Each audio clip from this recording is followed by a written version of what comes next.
Call to order the City Council meeting, March 26, 2012, of the City of Lincoln City. Roll call, please. All right. Alex Ward. Here. Henry Quant. Here. Roger Sprague is excused. Chester Norikis. Here. Gary Ellingson. Here. Gordon Eggleton. Here. And Mayor Dick Anderson. Here.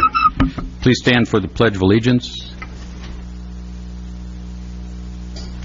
I pledge allegiance to the flag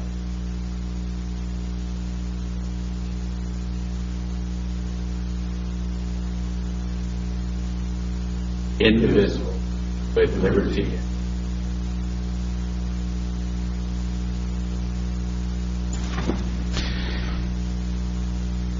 All right.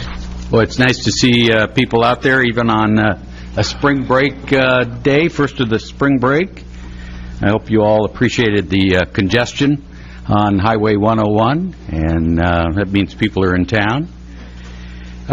We have first up comments from citizens present. Purpose of comments from citizens is to allow citizens to present information or raise an issue regarding items not on the agenda or regarding agenda items that do not include a public hearing. A time limit of 5 minutes per citizen shall apply.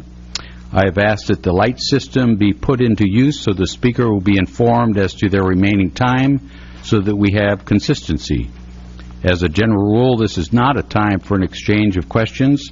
However, at the conclusion of this agenda item, a councilor can discuss or raise questions regarding something presented by a citizen.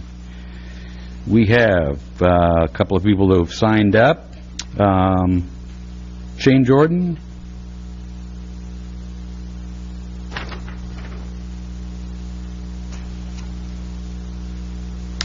Is this on the public hearing or something different?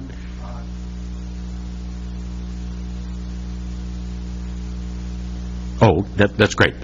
Since we have a public hearing, I wanted to make sure that you weren't hitting that topic yet. Okay. Please, sit down, speak into the microphone. All right. State your name and address and for the record. All right. Shane Jordan, 1940 Southwest 23rd Drive. I'd read an article. Right into the, yeah. Right into the, all right. I read an article in the paper concerning the VCB, I believe. A lot of terminology I'm not really familiar with. But it seemed to me it was a public board that was dealing with funding on tourism here in Lincoln City. Is that correct, VCB? Yep, VCB, the Visitors Convention Bureau. Okay, yeah. And I thought that I'd read something in there concerning having a board of directors type of situation that seemed to have been, from the article I read in the paper, there was a large amount of private entities that were going to sit on that board. And my concern came from the fact that it seems that it's public money that board uses. And if we put private entities in charge of that board, there's a concern that they're going to have the public interest at heart as opposed to their own private entity. And I just wanted to raise that concern. It's just something I saw. I'm sure you guys probably discussed that a lot, but I just want to be sure that it was out there. Thank you very much. Any questions? I'll just comment that those were just off of, we had a work session, and there were some ideas kicked around at a work session.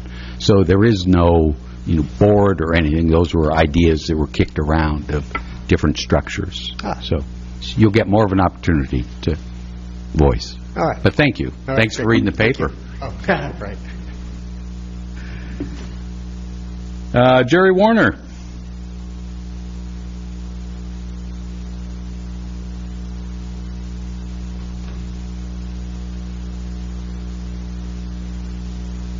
Jerry Warner. I live at 1233 Lakewood, and Mayor and Council. I just wanted to make a couple comments after watching the presentation that was just put on urban renewal.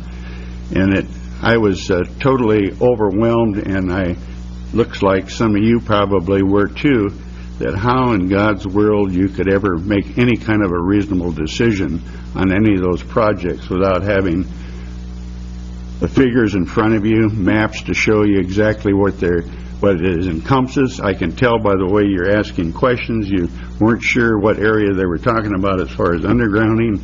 And I know that right at the end of the meeting, you asked that this be put on paper for you.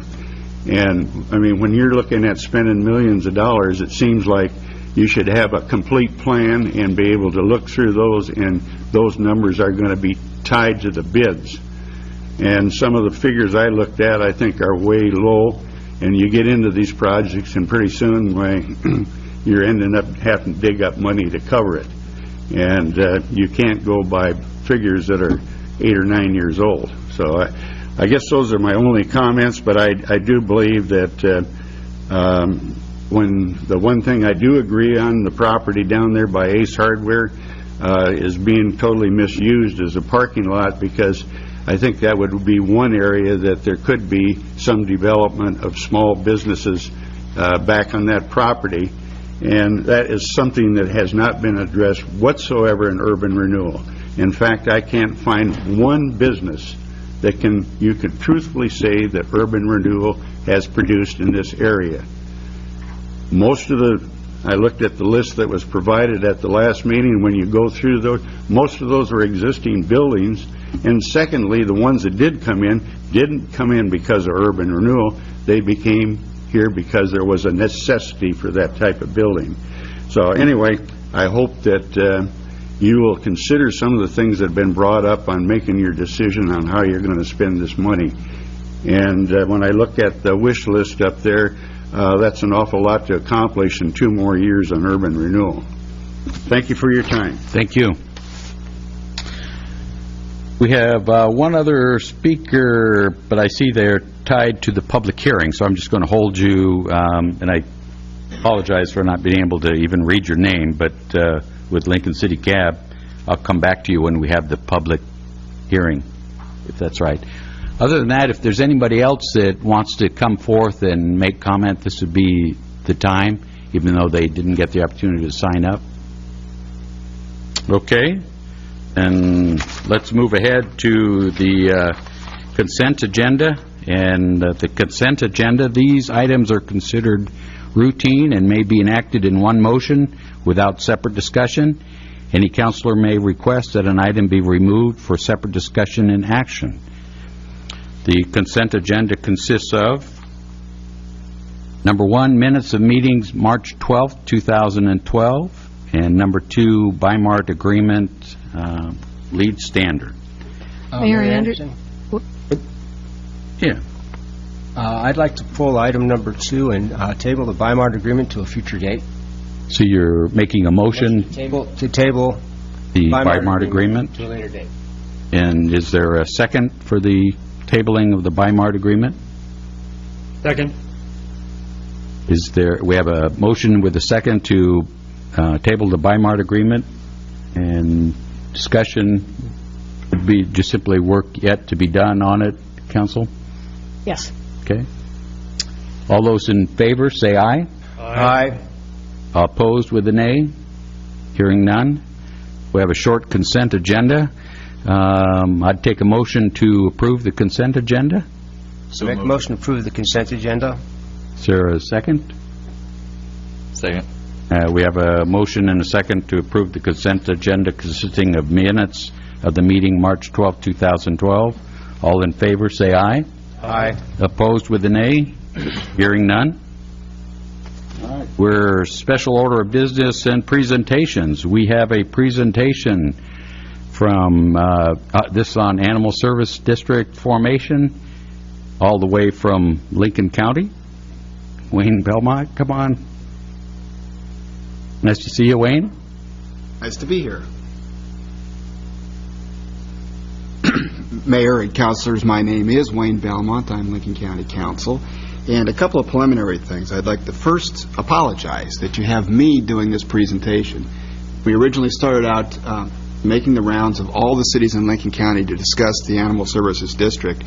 Commissioner Hall was actually doing the presentation and ready to go, but as you may have heard, he suffered an injury. He had a fall and actually broke his leg in a couple of places, was in the hospital for a few days, had some major surgery really on his leg, and now he's sitting in a wheelchair, and he's going to be there for about 12 weeks. He's actually now about a month into it, but he's got another 8 weeks or so that he's going to be wheelchair bound. He's been doing work from home with his phone and computer, obviously, and he's actually he went to his first Board of Commissioners meeting during Wednesday of this week, but he's not real mobile right now. And so, in lieu of him coming, I'm coming to do the presentation. And the second thing is I provided a packet of information, including a memorandum prepared by the board, and then a couple of draft orders, and I wanted to make sure that you did have copies of that. You did. Okay, great. The reason why we're actually making the rounds to each of the cities in the county is that the commissioners are considering placing out in front of the voters in November of this year the formation and funding of an animal services district. This is really an outgrowth of meetings that the board held last fall in 2011 around the whole question of how are we going to continue animal services, both financially and from an operational standpoint in the future. And we had a great deal of public discussion, including some that we had when we had our joint meeting up here in Lincoln City. Afterwards, we had some discussion with folks in North County about what did people foresee the operations and financial support of this particular activity is going to be in the future. These were pretty heavily attended meetings, a lot of discussion going on, and it was somewhat controversial, as you may recall. But the outgrowth of those particular meetings was a couple of things that were determined. One is that it was a pretty overwhelming support for the county continuing operation of the shelter. But two, there was a real desire to look for stabilizing funding into the future, providing some kind of permanent funding for these activities.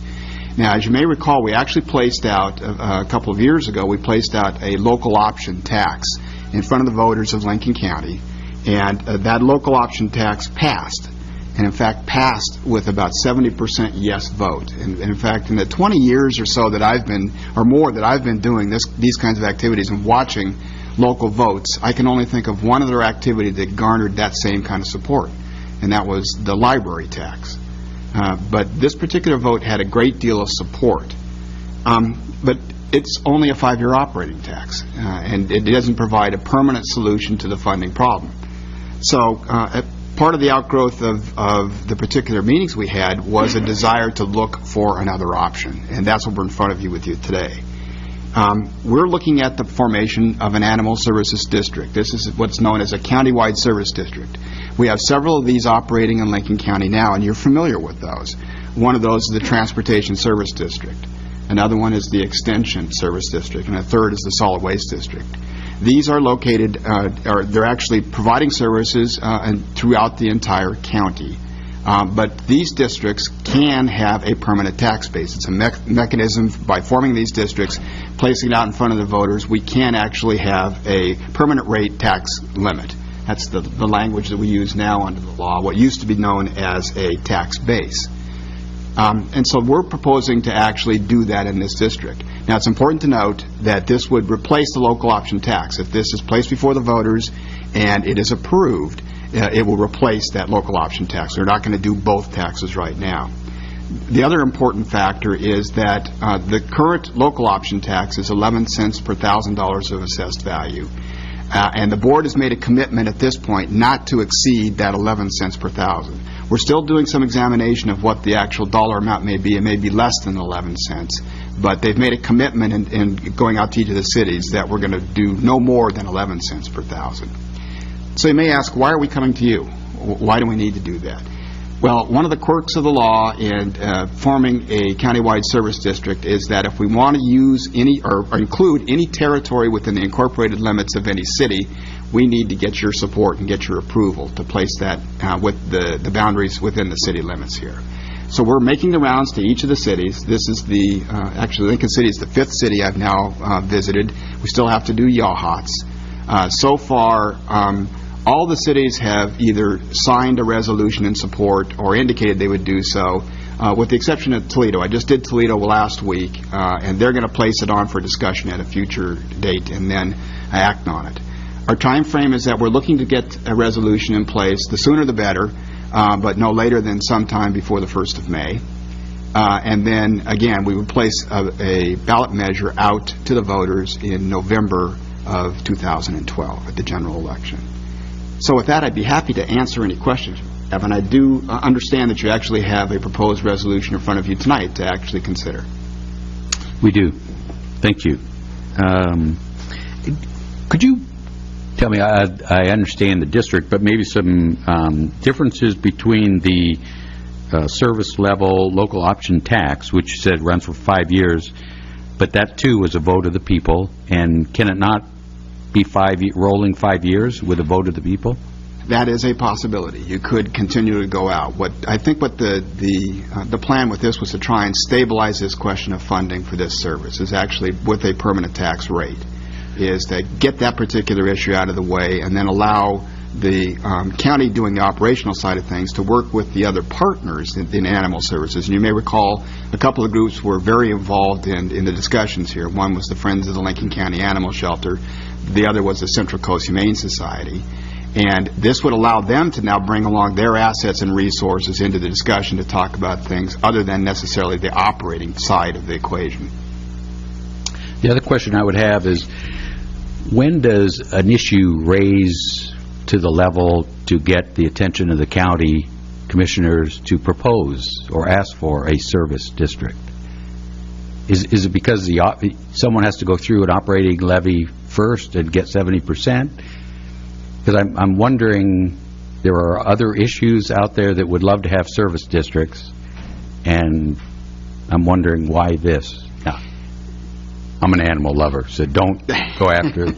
But I'm curious as the gymnastics of it.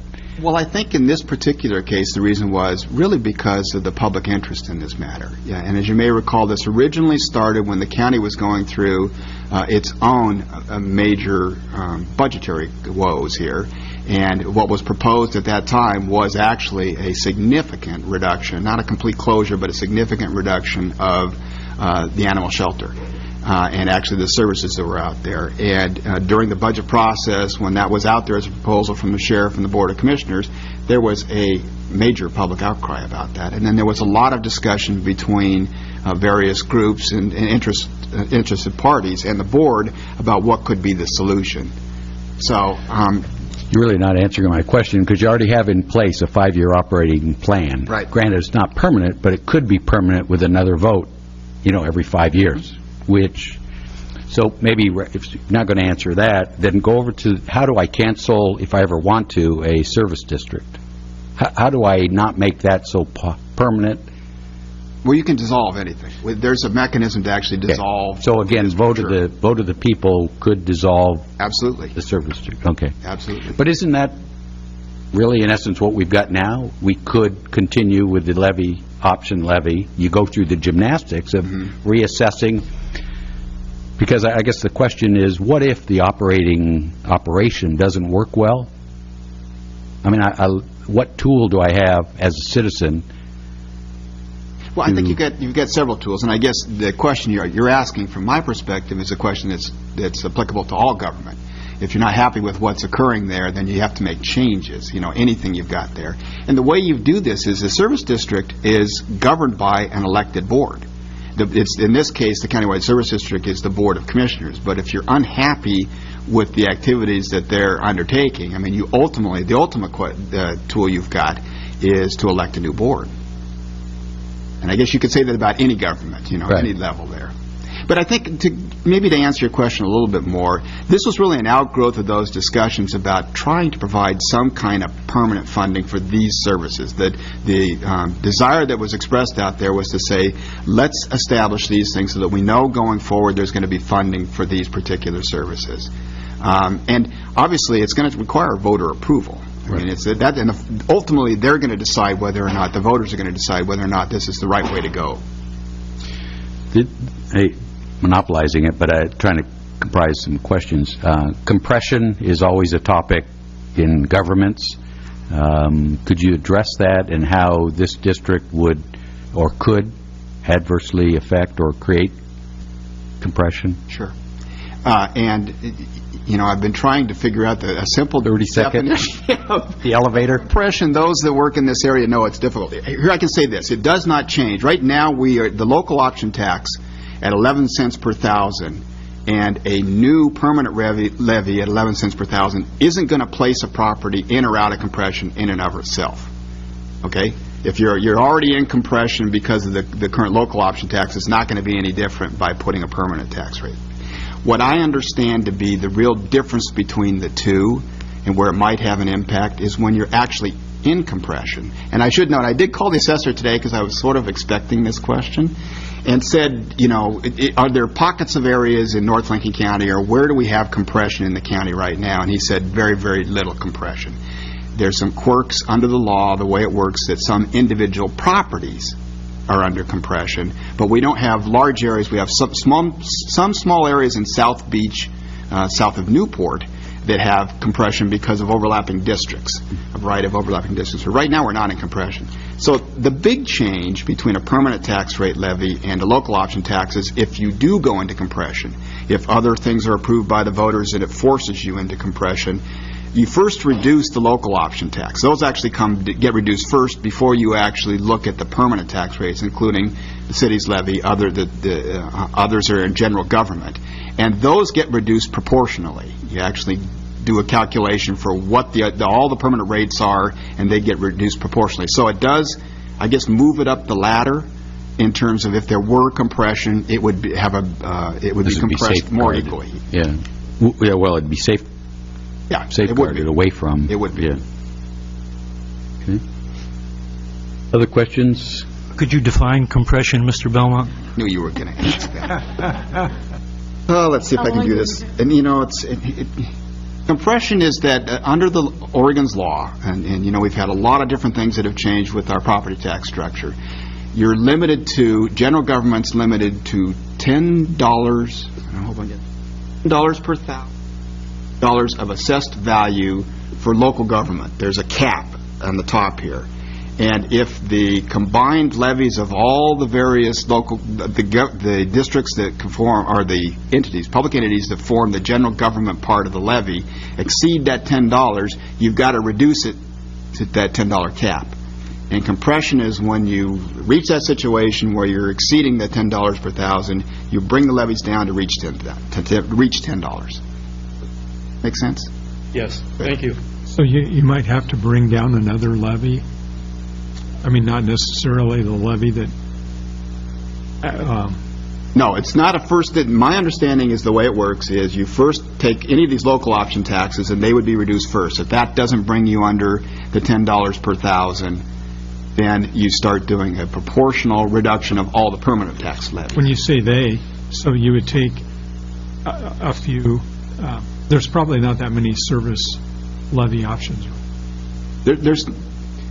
There are not that many local option taxes out there right now. And the one thing I should probably say, and the assessor wanted me to remind everybody, we're not even in compression now. We're not close to compression.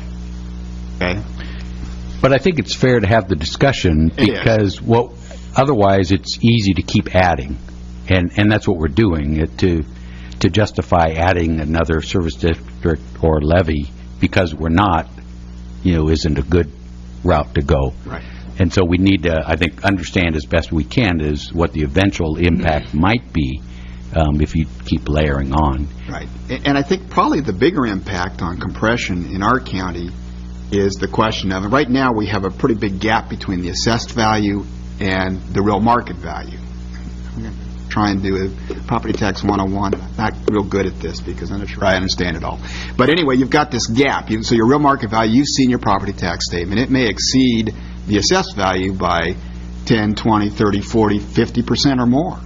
And when that real market value, if it were to decline, which it is doing in some cases, and it were to decline below the assessed value, you take the lesser of the two. So you would actually, if the real market value was below the assessed value, you reduce the assessed value down to the real market value. That could lead to compression because, again, it's a per thousand, it's a $10 cap per $1,000 of assessed value. Now, another tool for dissolving a service district that wasn't satisfying the public would be initiative referendum, wouldn't it? Yes, it could be. Mr. Mayor, Please.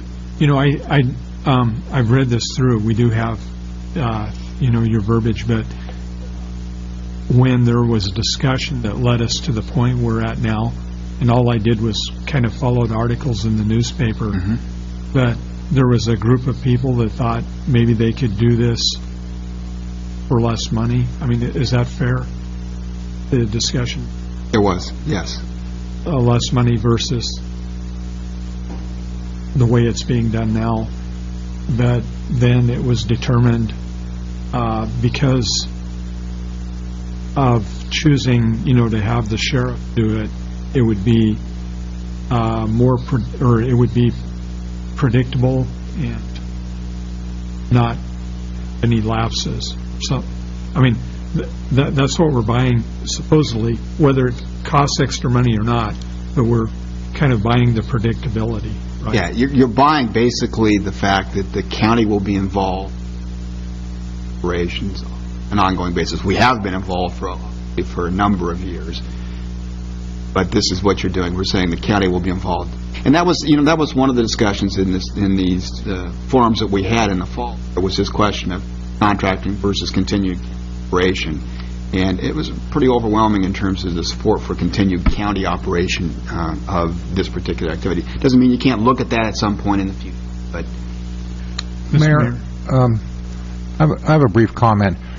I ask council to keep in mind, if funding would go away for this county-run operation, and we return to what we used to have, which was, 3 years ago? yes.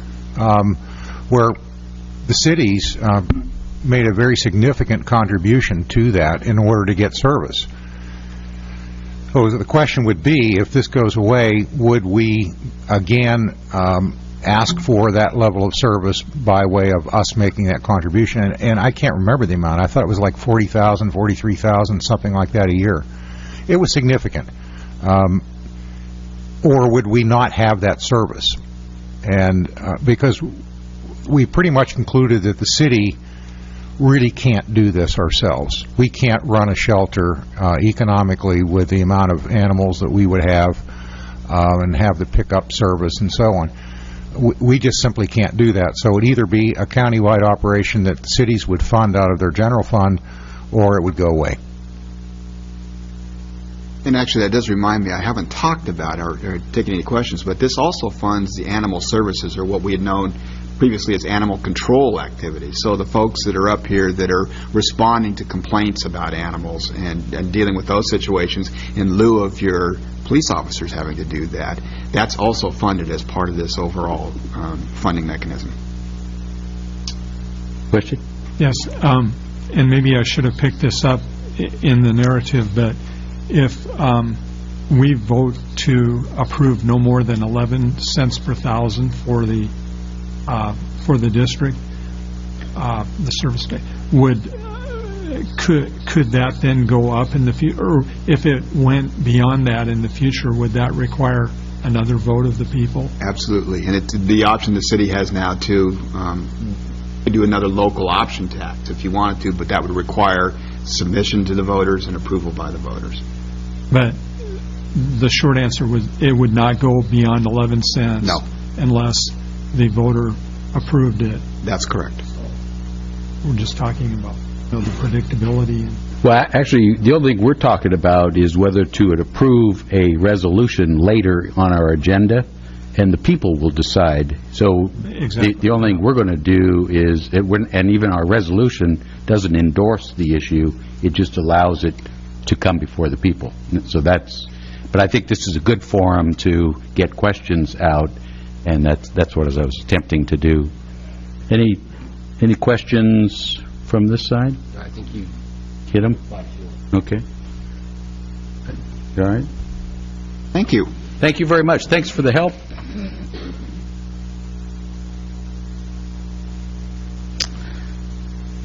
And we have another presentation. And, Tom Reinerson, this is graduation rates, or so I'm led to believe. hopefully it's not with you gentlemen, but perhaps those who you educate. Yes, thank you for allowing us to come. Joe Novello is with me, and we put together a little presentation on the difference between cohort graduation rates and dropout rates. The cohort graduation rate is something that the state is using now versus dropout rates, and some people are using those interchangeably. But while the screen's coming down, I'd just like to give you a brief update on the bond projects up here in the north end. They're on time, moving forward. We're looking forward to the fall when there won't be any portable classrooms in any of the buildings, so we're pretty excited about that.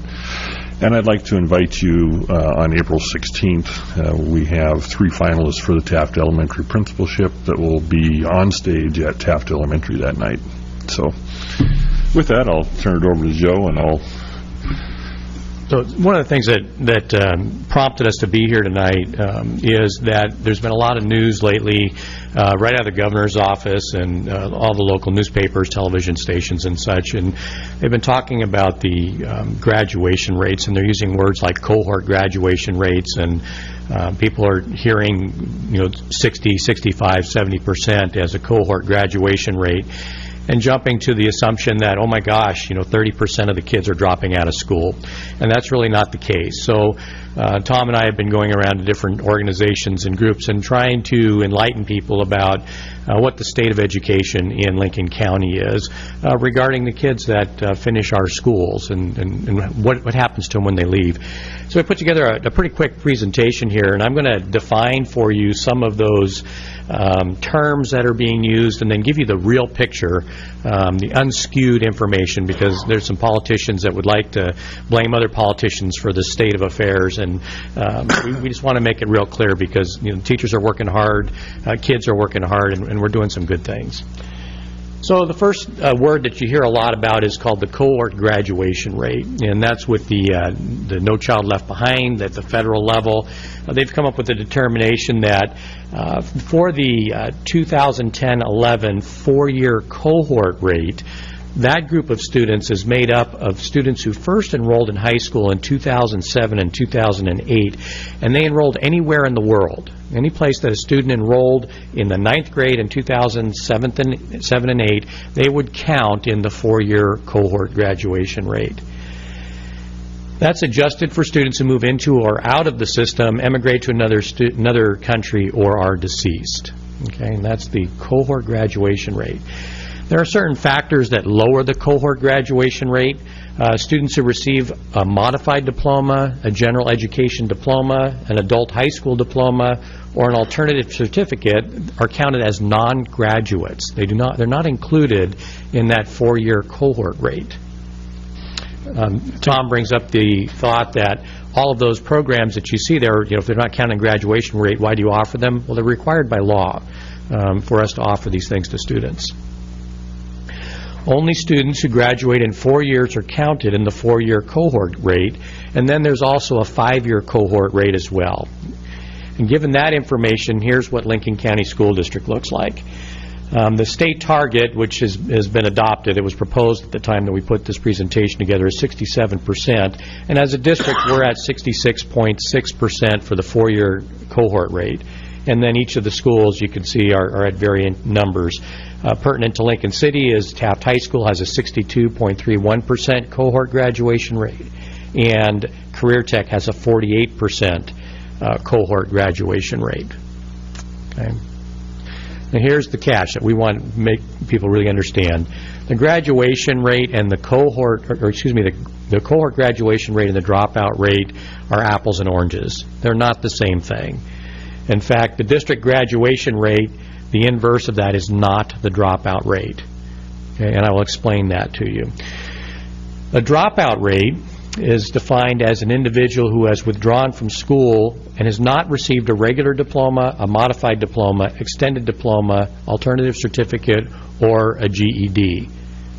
Okay, those count now.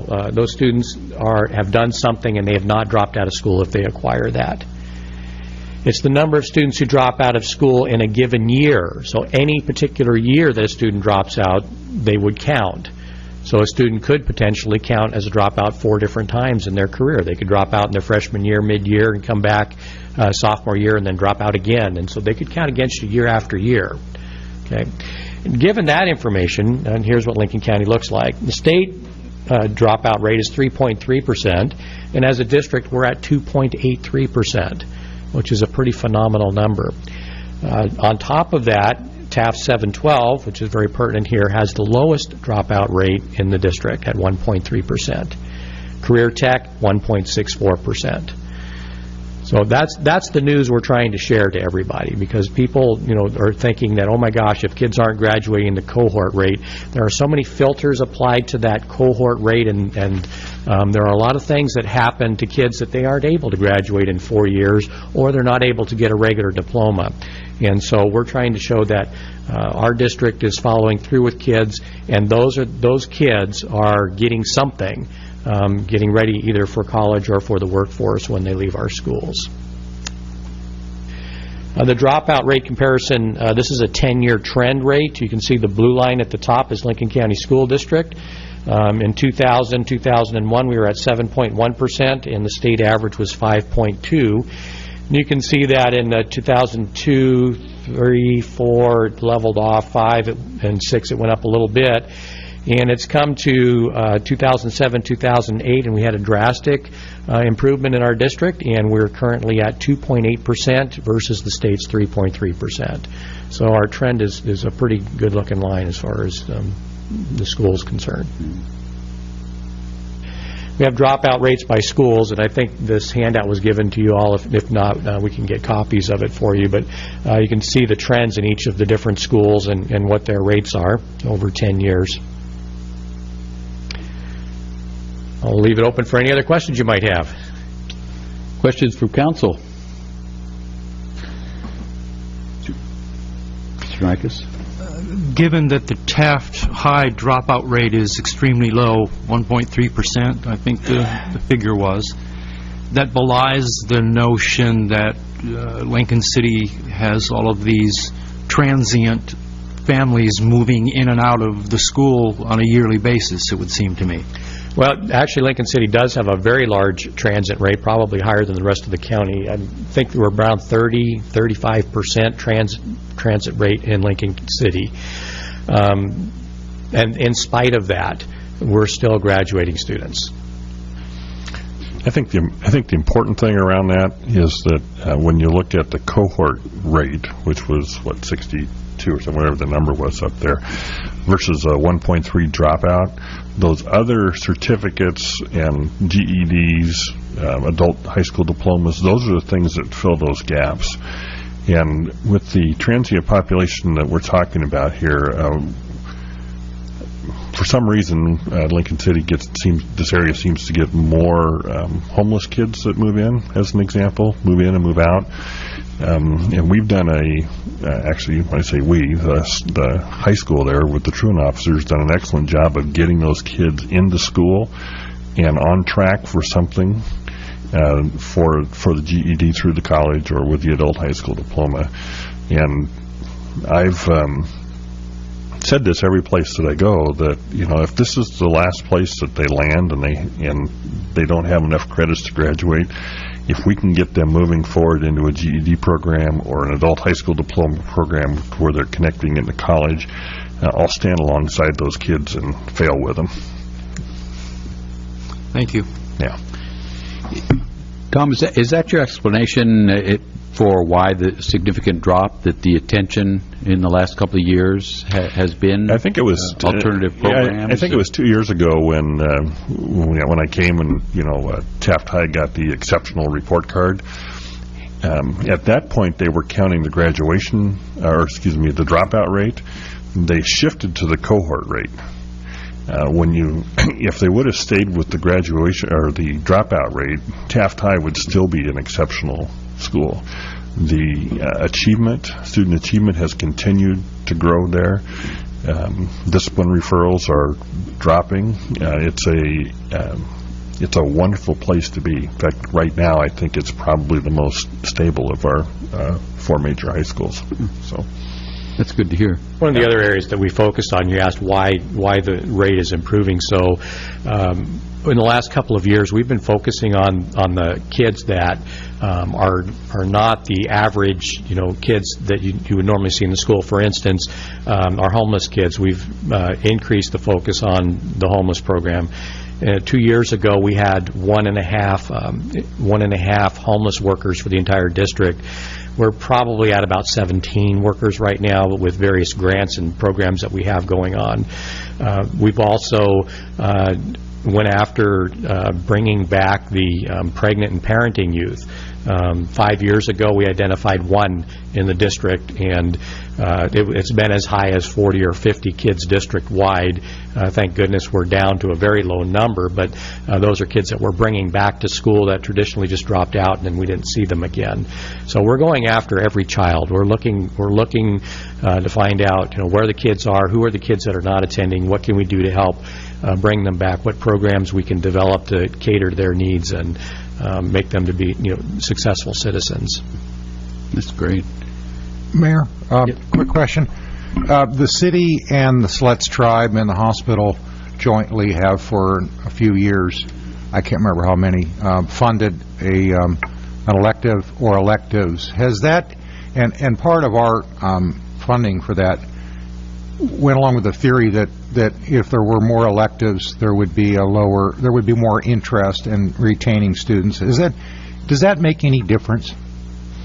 Yes, it does, and I believe that money's gone towards the music program.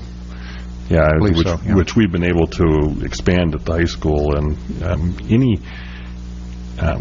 any kind of elective that where a kid can connect things to real life or a real interest other than just straight algorithms in math, so to speak, is one more reason why those kids will come to school. And so your question, David, is actually right on. It's those little extra things that have been going on the last few years that are making those kids want to stay there and stay in school. Appreciate you both coming and sharing, because these are often the press releases that get our attention, and unfortunately we're not aware of the stats or the definitions behind them. So this is right on and timely. I guess the last question I would have is, the dropout rate's fantastic. Does that get you any bump up when it comes to dollars divvied out from Salem for school funding? Yes. Okay. Yes, because we get paid on a per-student basis, so the more we can keep kids in school, the more money we get. Yeah, it kind of spirals up. Okay. So there is more than the right thing to do. You're also getting funding as a result of it. Yeah, we have a truant officer that we pay for with some money from the ESD, and it goes out and kind of churns the ground, so to speak, to get these kids in school. And we reap about 3 times the amount, the cost of that position. So it's good business, but it's also good business in the long run for kids and in communities too. Good. Mr. Mayor? Yes. If at Taft, the graduation rate is good and the transient population is high, and I know you spoke to having there be opportunities for kids that they're interested in, but is there something more that you could look at and say why Taft is as successful as it is? I know it's not, I'm not trying to get you to compare to other schools in the district, but it just caught my attention. I think I've been here 8 years, and so the difference when I walked into Taft High School the first year I was here versus right now is that I think every staff member at both levels was working hard, but there seems to be more of a connection to kids right now than there was 8 years ago. 8 years ago it was more about the system and kind of keeping arm's length away from the kids. If you haven't done this, when I walk through the halls with Principal Reed, and he can call kids over by their first name and tell me the wonderful things that the kid's been doing in the school, and the kid just smiles. That's that wasn't happening 8 years ago. That's happening now. So, I mean, and it is something that other schools in the state have noticed, and they're getting 2 or 3 schools a month coming to visit to see how they're doing their behavior system and the proficiency system that they're using. So. Yeah, that was the point of my my thought process. If you could quantify, maybe it would be of value to different schools or something. Yeah, we have quite a few, like I said, that come and visit, and again, the administrative staff is going to be presenting at the state conference in June. This will be the 3rd year in a row around the changes that have been happening there. So, first year I was there, there was anywhere from 13 to 20% of the students, depending on the period, that didn't even have a class, so they were wandering the halls. We don't see that now. Everybody's in a class or connected some way. They've partnered with the community college in a wonderful way, and I just see that building more and more and more. So, thanks a lot, Mr. Weaver. Sure. Thank you. Thank you both for the service you're providing. Bringing this information. Thank you. Yeah. All right. Our next topic is Canyon Creek Pump Station.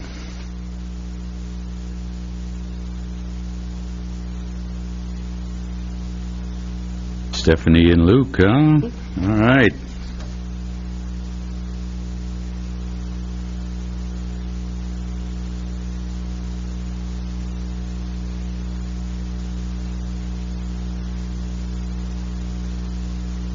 Okay, we're going to launch right into the PowerPoint presentation with Luke Mazel. Thank you. We're going to give you a quick update on the Canyon Drive Park Pump Station and Open Space Project, which you've seen before. In March 2011, the council approved the design of the Canyon Park building and wastewater pump station project. ACE Consultants were awarded the engineering design, and they teamed with Terraforma Architects for the building and landscaping design. Currently, the design is 90% complete. This next slide covers some of the project design elements. The basic components included demolition of the existing restroom facility and construction of a new building to house 2 new restrooms, a garage for the police department's beach patrol vehicle, and the wastewater pump station controls and generator room, as well as some additional site improvements that we will expand on in the following slides. So as I stated before, one of the design elements was the demolition of the existing restroom facility to improve view and access to the Agnes Creek open space. As you can see, we have a pretty old restroom there. It's run down, and it blocks the view and access to that beautiful open space back there. So the intent was to get rid of that and put in a building that's more aesthetically pleasing and functional. As you can see from this picture, the existing pump station facility is in a serious state of disrepair, and a lot of the components here will be demolished. At least these above-ground structures will be demolished and housed in the new pump station control room and generator room. Another one of the project design elements was to obviously construct this new building to house the 2 new restrooms, a garage for the police department's beach patrol vehicle, and the wastewater pump station controls and generator room. As you can see, there's provisions for some bicycle racks, a surfboard rack, and because that's where we host the annual surf competition, so it would be a nice facility for the surfers who visit every year. And there'll be also a washdown area that's not shown here, but where Stephanie's indicating there'll be a shower and foot wash. Also, pardon me, Luke. Yes. What is that roofing material? Those aren't solar panels, are they? They aren't. Actually, I was going to talk about that next. That's a high-strength fiberglass composite that transmits natural light and reduces the need for internal lighting, even on cloudy and overcast days.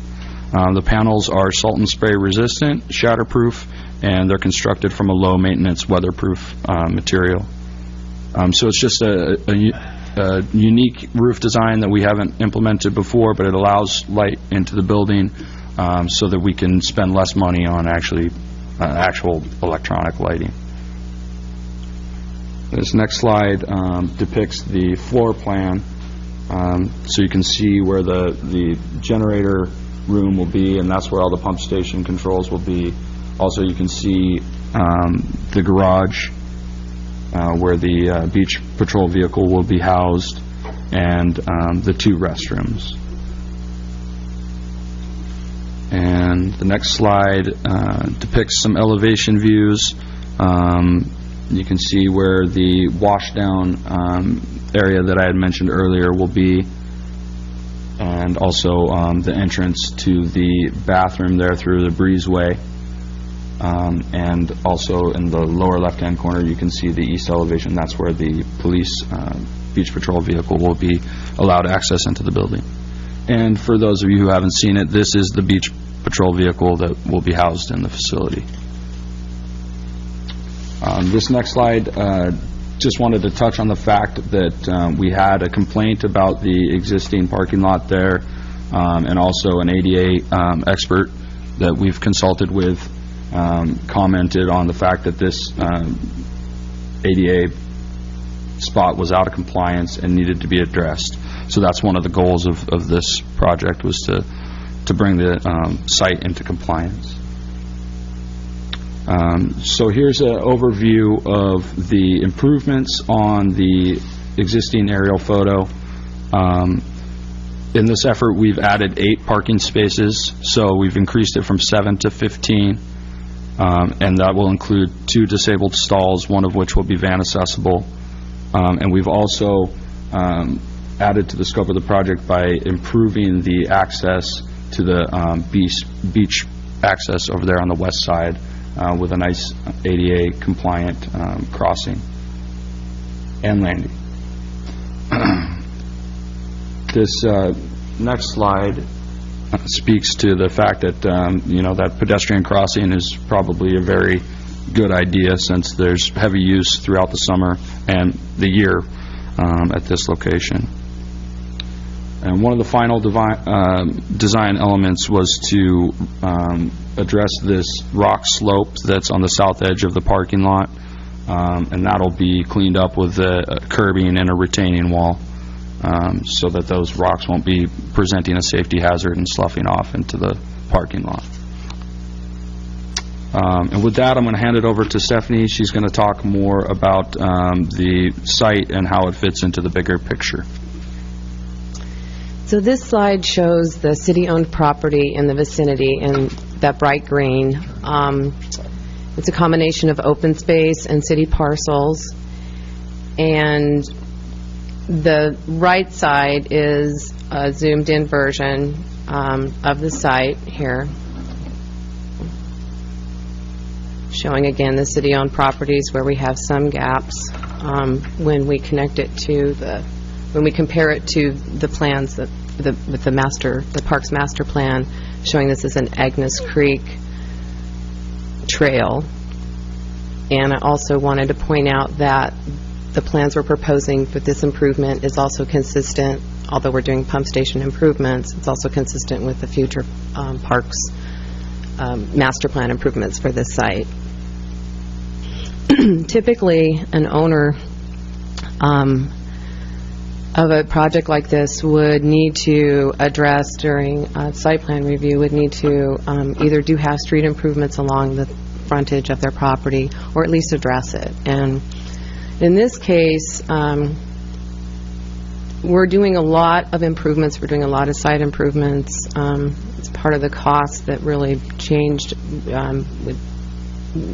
increased from the original budget, was the amount of site work that was really needed to bring this into compliance with ADA. So we've talked a lot and have desires to improve the pedestrian walkway, pedestrian access along Southwest 11th.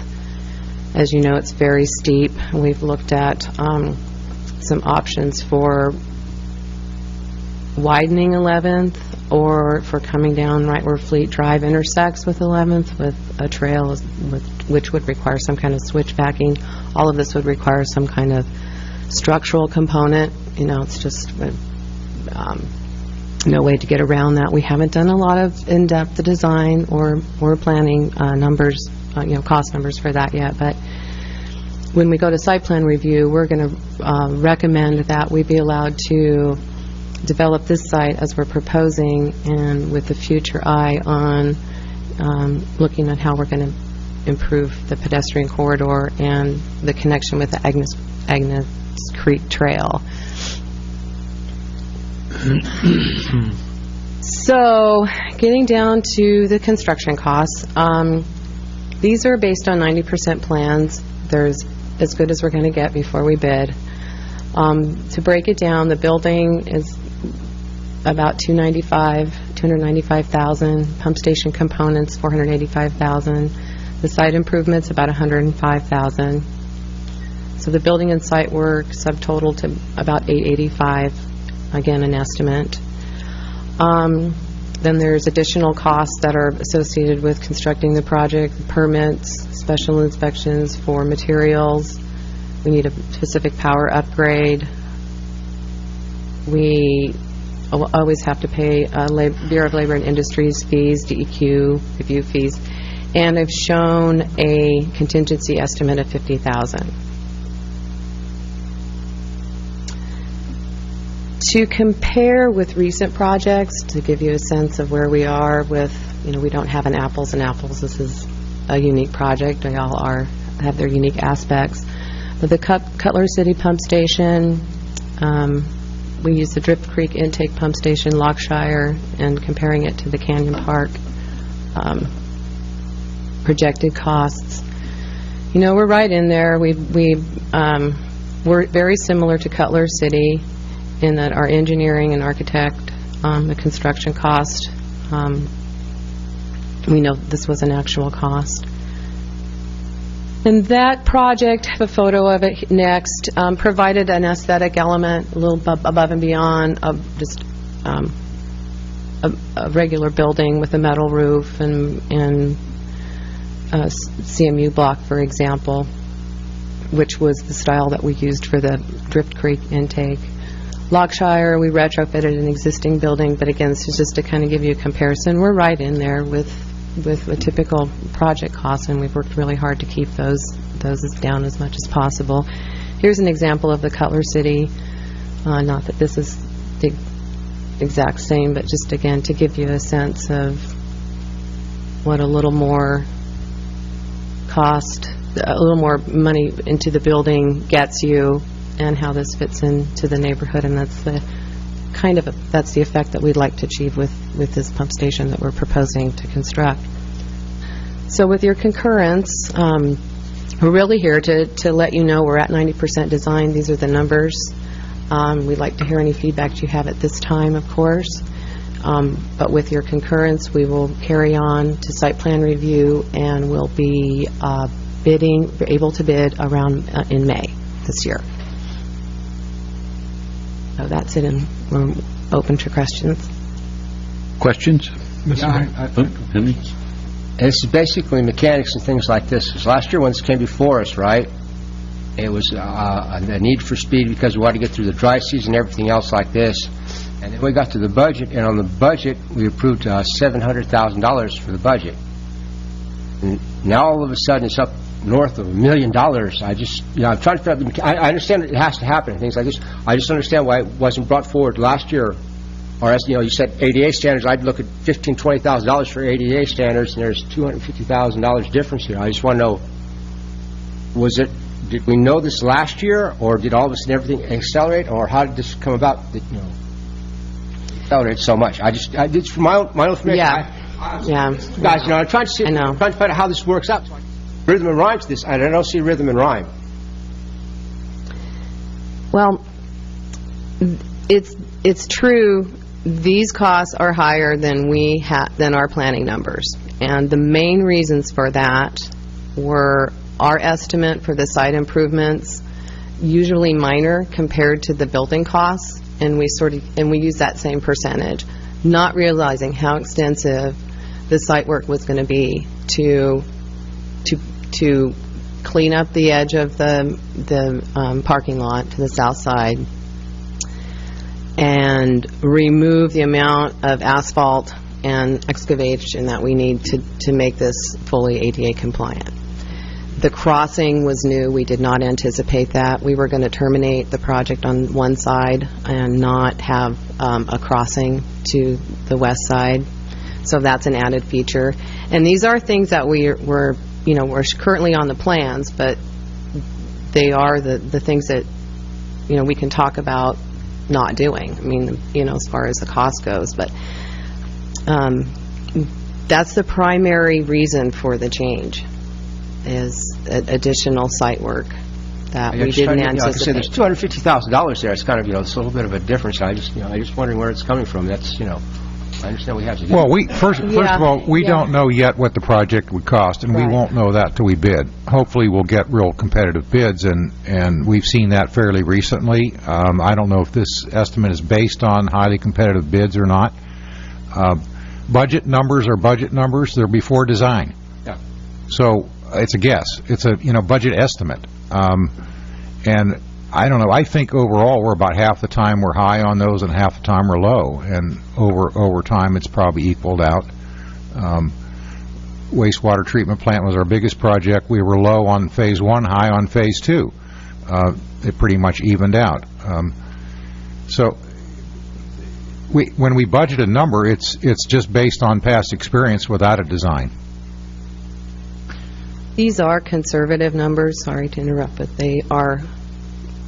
We feel that they are conservative. These estimate, this construction estimate, yeah. And again, there's a $50,000 contingency that's there. Hopefully we won't need that.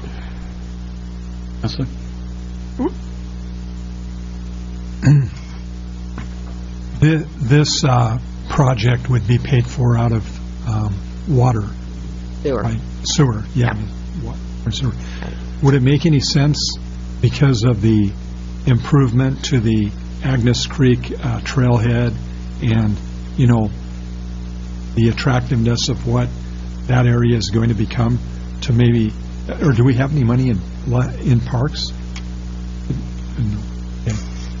Never mind. For, a couple of... So everybody can hear, no, we don't. And that was my idea, and I should have looked that up before I asked the question. I guess the other question that I heard Henry asking, Councilor Quant, was timing. And I'm reminded, here we are, March again, and probably why this is so vivid in his mind, it was one of the early ones a year ago, March 2011, where we dealt with this. And then could you just walk through, because it seemed like a long time, that, because as I recall too, we were in a rush to get it done. It felt pressured early, move ahead, and here we are a year later. Yeah. I'm not looking for excuses, and it may be, either other projects got in the way. This wasn't, when we started, it was a high priority, and then other ones came in, and I can understand that. But typically, it would have been underway, would have it not, in summer? I mean, when you approached us a year ago? Yes, we did have some design the design took a lot longer than we thought. There's no doubt about it. We had issues we hashed out. This site plan turned out to be, I know it's really not an excuse. What happened is this site plan turned out to be a lot more complicated than the consultant thought. We had to have extra survey. We did hire a surveyor. We didn't have our property line located. We wanted to make sure that this fine grading, because you're talking about 2% slopes, and we really needed to make sure that we matched into the existing street elevation, and what we built, over on this side matched in, and it took a lot longer. Okay. That's really what happened, and we did get pretty busy, and it just didn't take that highest priority, consistent effort throughout this last year. But really, this last few months, we've gotten it ready to go, and those plans are in very good shape. So we use that time wisely, and the consultant made a lot of changes and improvements that really they did just because they did a lot without asking for more money. And so we kind of got into their, when they could get around to it more than a concerted effort. But yeah, I do apologize that schedule did. No, and you don't need to. Wasn't what we it's really didn't more mean just trying to get a we sense didn't meet of the schedule. what we should be kind of expecting and go. So that was my question. I guess the other thing, wondering about, you said go out to bid in May. So in reality, what's on this fiscal year's budget probably won't be spent. So there'll be we won't use that funds. It'll be in the next fiscal year budget. Correct. So, okay, that's what I was. Yeah, if it's bid in May, I doubt if we'd have any expenditure in the current fiscal year, which ends June 30. Right. We're not planning on any expenditures before the next fiscal year. Okay. The other thing is, I was looking at the restroom design, and the roof idea was a great one, trying to get some lighting in there and stuff. Are there any other, did the design people look at our restrooms in general and what hasn't worked well, or is there more differences in this than maybe some of our others that haven't tested the use from our tourists and guests and residents? I did work closely with Gary Newman from the Parks Department, and whenever a submittal for a particular light or toilet would come across my desk, I'd ask him about it. How's this worked for you in the past? We're really trying to make them as vandal resistant as possible. Also, pleasant and usable. Right. So, yeah, those were things that we took into consideration. Because it's kind of not off the beaten path, but certainly open for vandalism. I think, though, a high use area. Yeah. I guess, Mr. Rank, no. The other thing, would it be appropriate, would it not, to ask council about the 0.25% for art to infuse into the budget? Typically, we would be putting in, and it would be a good time to get the temperature. It's a half cent unless it's reduced or eliminated. I believe I'm correct in that. Chart says 1/4 1%. Yeah. Well, council has reduced for big utility projects in the past. So it could be up to a half. It could be. Okay. Sorry about that. Nope, that's fine. I would see us putting something in here personally, and to keep the funding of public art, because I'm one not to. I think it's a good thing to keep some money flowing into that fund. I would agree. I'd agree as well. Other questions, or yes?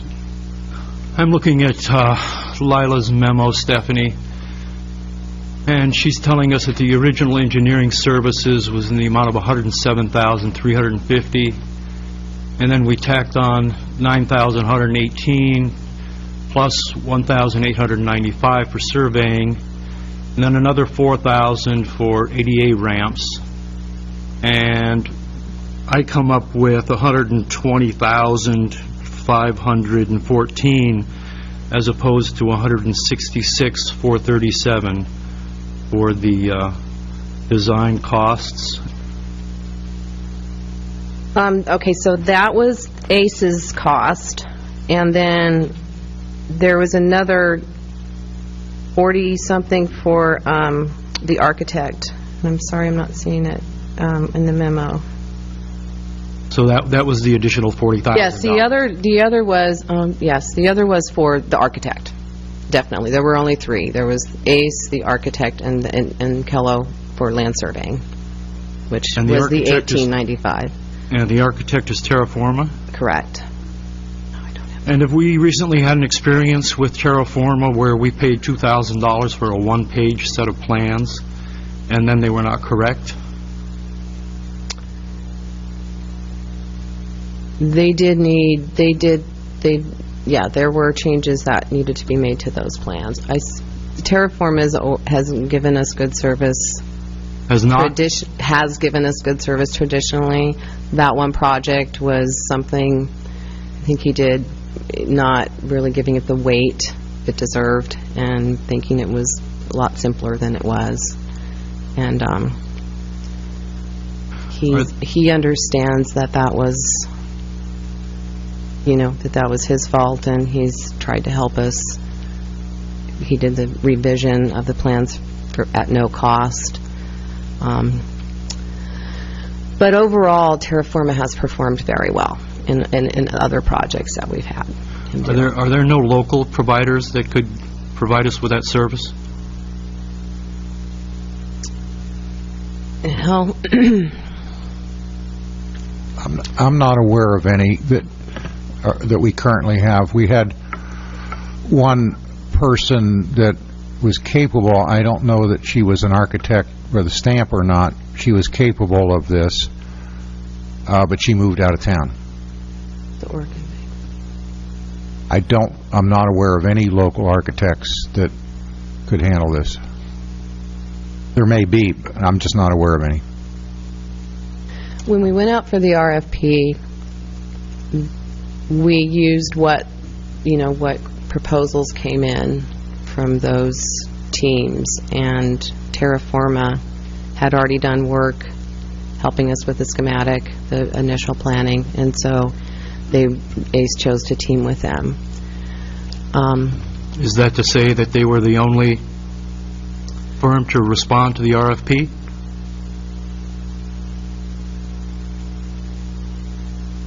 Well, they were the firm that was ACE. We had 4 responses to the RFP, and ACE was teamed with Terraforma. I don't recall who the other RFP. I don't recall who the other engineers were teamed with. But since we had Terraforma do some initial work, they did have the advantage to teaming with the engineers on this. That's true. Given their performance on the last project, is there any way to provide more oversight to ensure that won't happen again? I would say, Luke, if you agree with me, we've pretty much scoured these plans. They've been looked over by both the engineer and the architect, and they've cross-checked each other's work. We've had an ADA expert look at the plans. So I feel like the quality of these plans is very high, but those are the measures that we've taken. Yeah, I mean, I hear what you're saying. Didn't they aren't they doing the city shop, the wastewater building? They did the city shop, and we had them help ACE with designing the wastewater treatment plant buildings to bring some architectural elements to them. We haven't had any real difficulties with the city shop. The wastewater shop that's now under construction is almost complete. I think it'll be complete in a few weeks. He's done a very good job on that. No problems with the design that I'm aware of. One more question. These figures for Bureau of Labor and Industry, BOLI, and DEQ, do we pay this kind of money on all of the projects that we do? Yes. These are standard DEQ plan review fees. Bureau of Labor Industries is 0.001 times the project bid, which you have to adjust if your project goes over, under, or 7,500, whichever is greater. So we know this is very likely going to be All right. the full amount. One additional question. For the building, we're $295,000. That's a small building, and how many square feet is that building? Oh, what is the square footage of it? 700? That's right. I'd have to look at the 700 or 800 square feet on. Less than 1,000 square feet. Yes. And it doesn't include the pump station components. No, but it does include all the interior elements and the electrical elements for the building itself. But yeah, that's not with the pump station, pumps, telemetry, and generator. Those are all in that 485 number. In the 485 number. Correct. retrofitting the existing wet well to install the 2 new submersible pumps. Can you tell me why this small building costs so much money?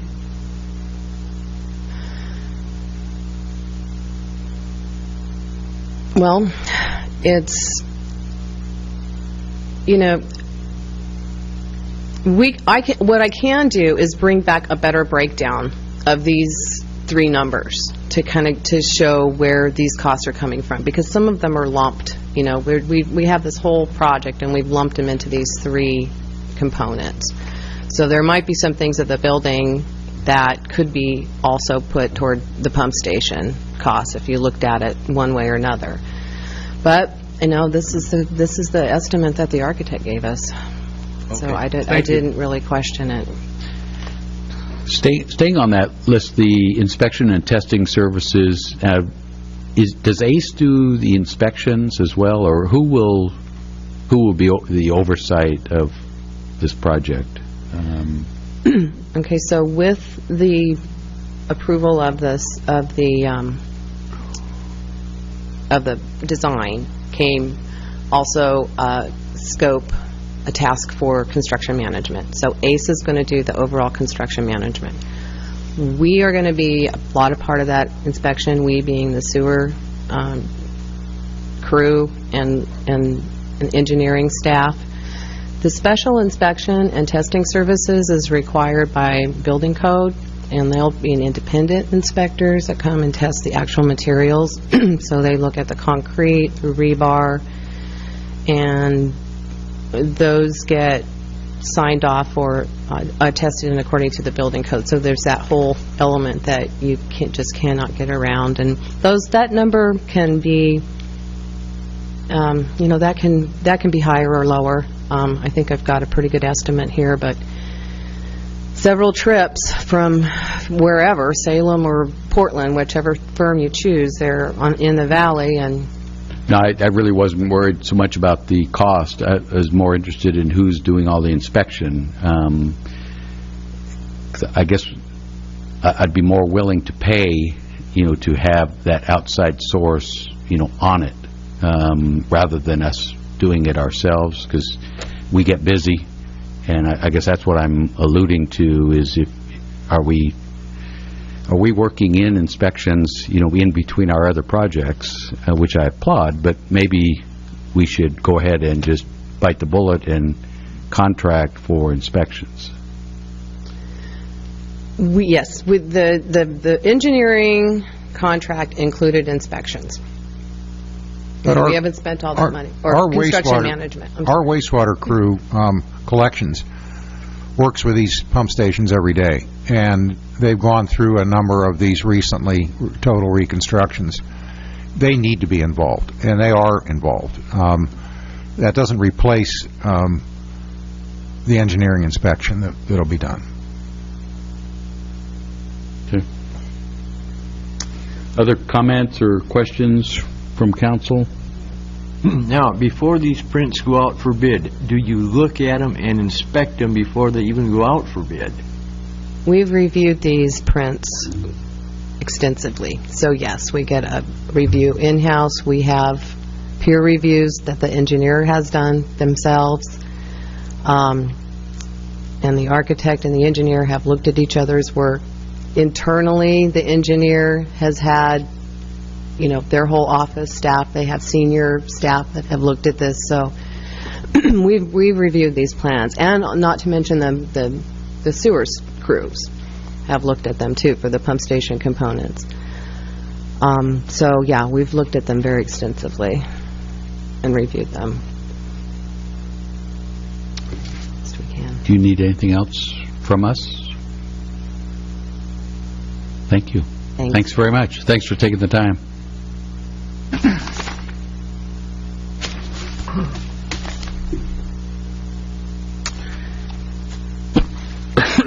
Next on the agenda is a discussion lease agreement, AeroVironment Incorporated for ODOT, Electric Vehicle Network. Kurt?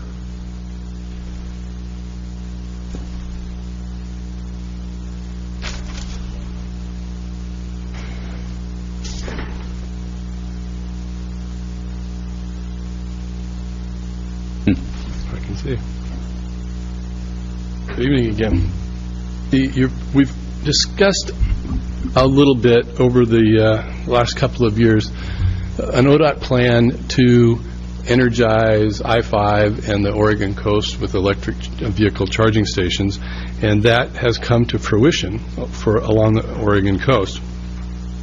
And that is to install some level 3 charging units. And just to familiarize yourself with that, we originally installed level 1 units, and that was 110 power. And then when the level 2 units came out, they changed those out for us at no cost to us. And so we have level 2 units in Lincoln City, 4 of them. And now the level 3 units are a DC charge that will quick charge vehicles. And so the ODOT plan is to install them every 40 to 60 miles along the Oregon coast. And Lincoln City is chosen as one of those cities, obviously. We do have with us this evening Roger Dahl, who could answer hopefully any technical questions and probably even simple questions. I know about what I've given you here and what we've learned over the last few years. But he's here. He's from Cascadia, a company that is subcontracting with AeroVironment. And they are, as I understand it, they are doing the site selection work for where these units will go. So if you do have questions, we do have an expert in the audience available. Originally, ODOT was looking at placing these in areas, so they were looking at the north end of town because it was closer to Tillamook and then Newport. Newport's closer to Lincoln City than Tillamook, so it was at the north end of town and be closer to that 40-mile stretch.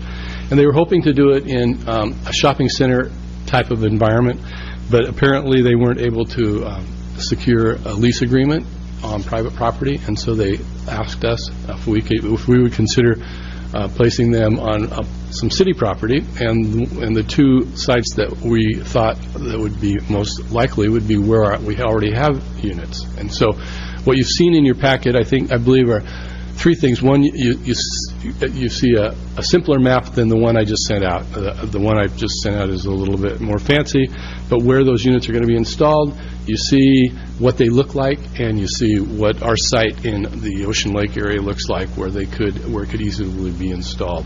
And as I understand it, there is no expense to the city, and in fact, there's a 5% revenue stream for the usage of those charging stations.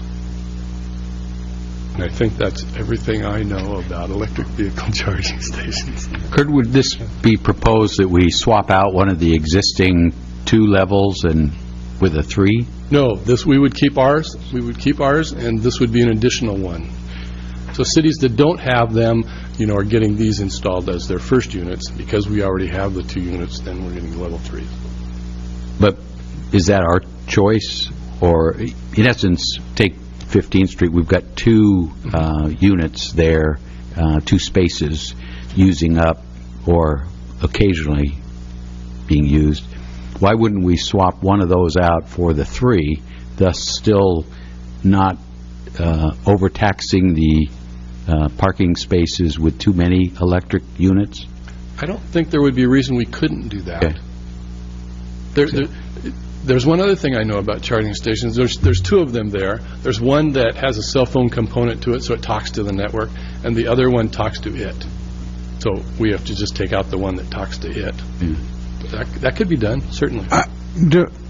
I guess the decision on that would probably be based on how much utilization we expect to get on the different types. I know the quick charge, or at least I've heard that the quick charge is not recommended to do it a lot. And, of course, I think we would prefer people to come and stay a little longer than the quick charge and use one of the level 2s. But the other issue is how much use does the parking lot get or not get? Obviously, it's another area we looked at was on our south charging stations. Well, that parking lot gets a fair amount of use. In particular, at peak times, it gets filled up. I don't know if this lot does. Do you have any sense on that? It's my feeling that this lot doesn't get near the amount of people parking in it as the Taft lot does.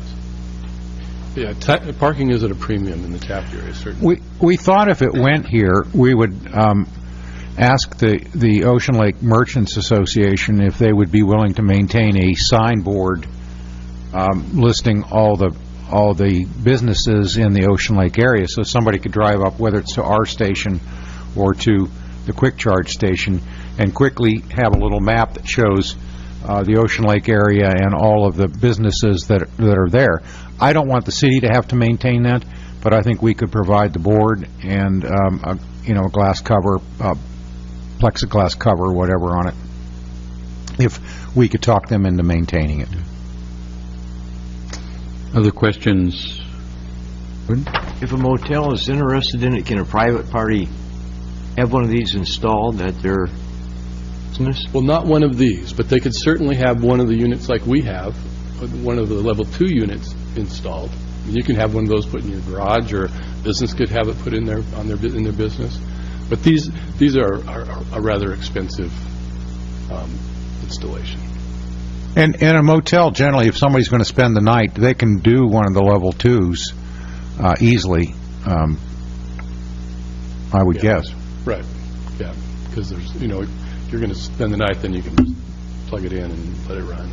And you actually get an email that says, oh, it's charged. You're done charging. You can go unplug it.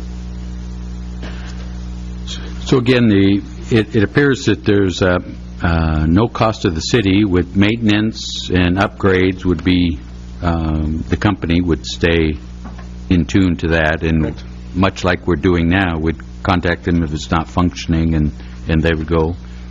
I think I saw a 30-day cancellation, or there's a cancellation clause in this ground lease, and like you alluded to, there's an opportunity for revenue sharing.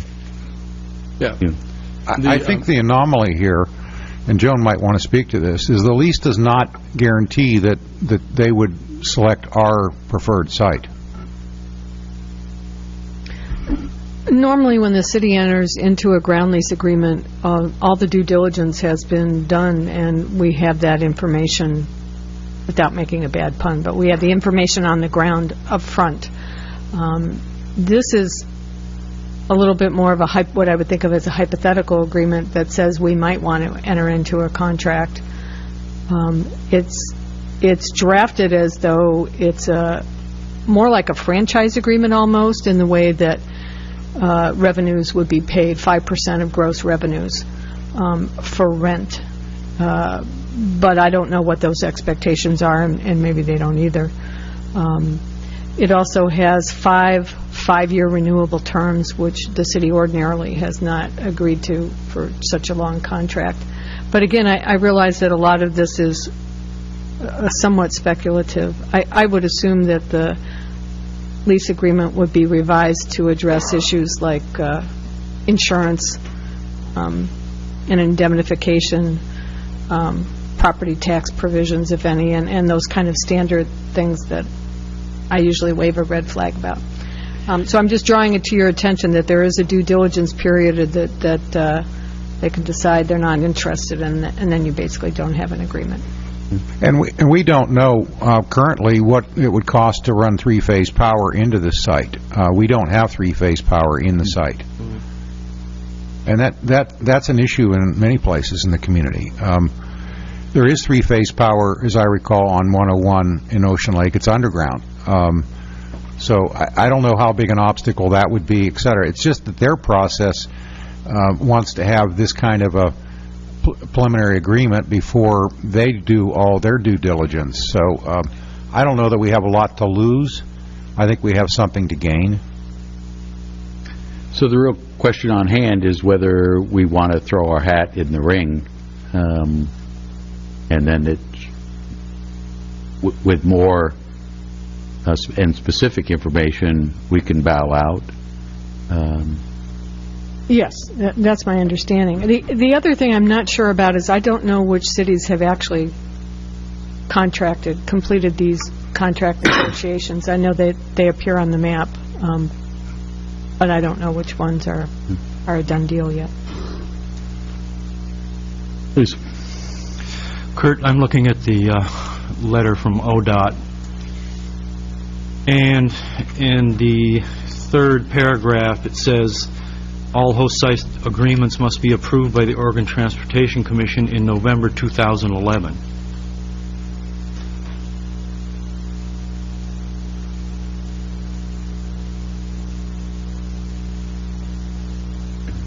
Can't address that. Other than this. Can I assume they have been approved? Since I think you can assume they haven't been. Have not. They're talking about host sites they've approved Lincoln City as a site. I don't know if that means they've approved a specific site in each of the cities, or if they're talking about they've approved to put one of these in Astoria, Cannon Beach, Tillamook side, all the way down to Florence. I think Florence is the last one. So the host site agreements are an internal ODOT affair?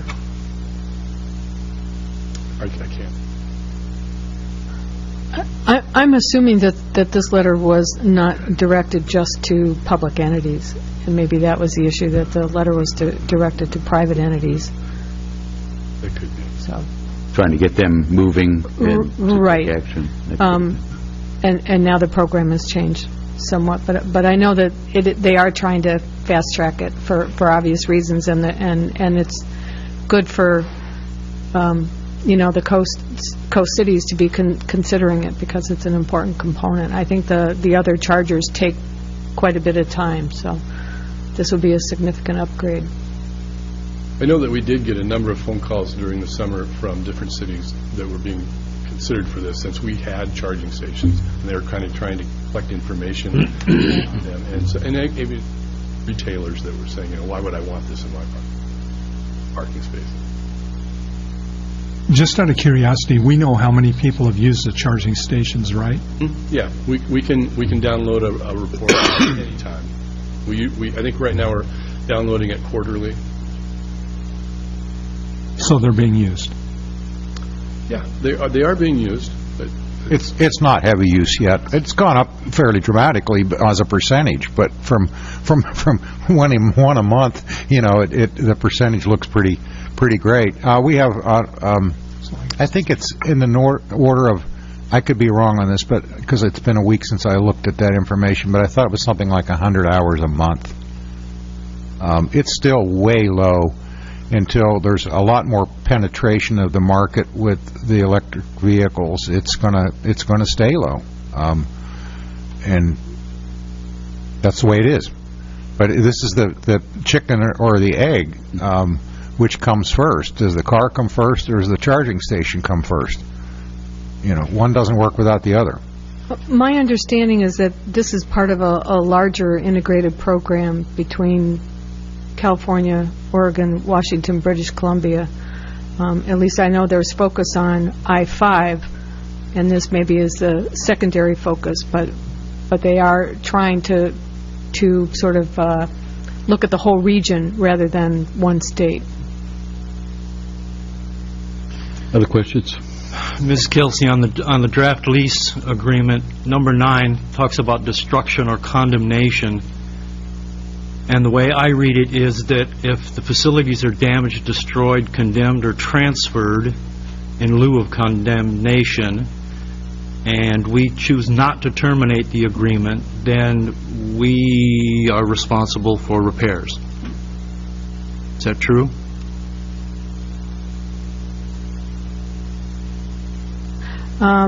well, the city, let's see, the city is the lessor, so if we have some terrible storm that damages, or the state for some reason condemns the property, then Aero Environment could terminate the agreement by giving us 45 days' notice.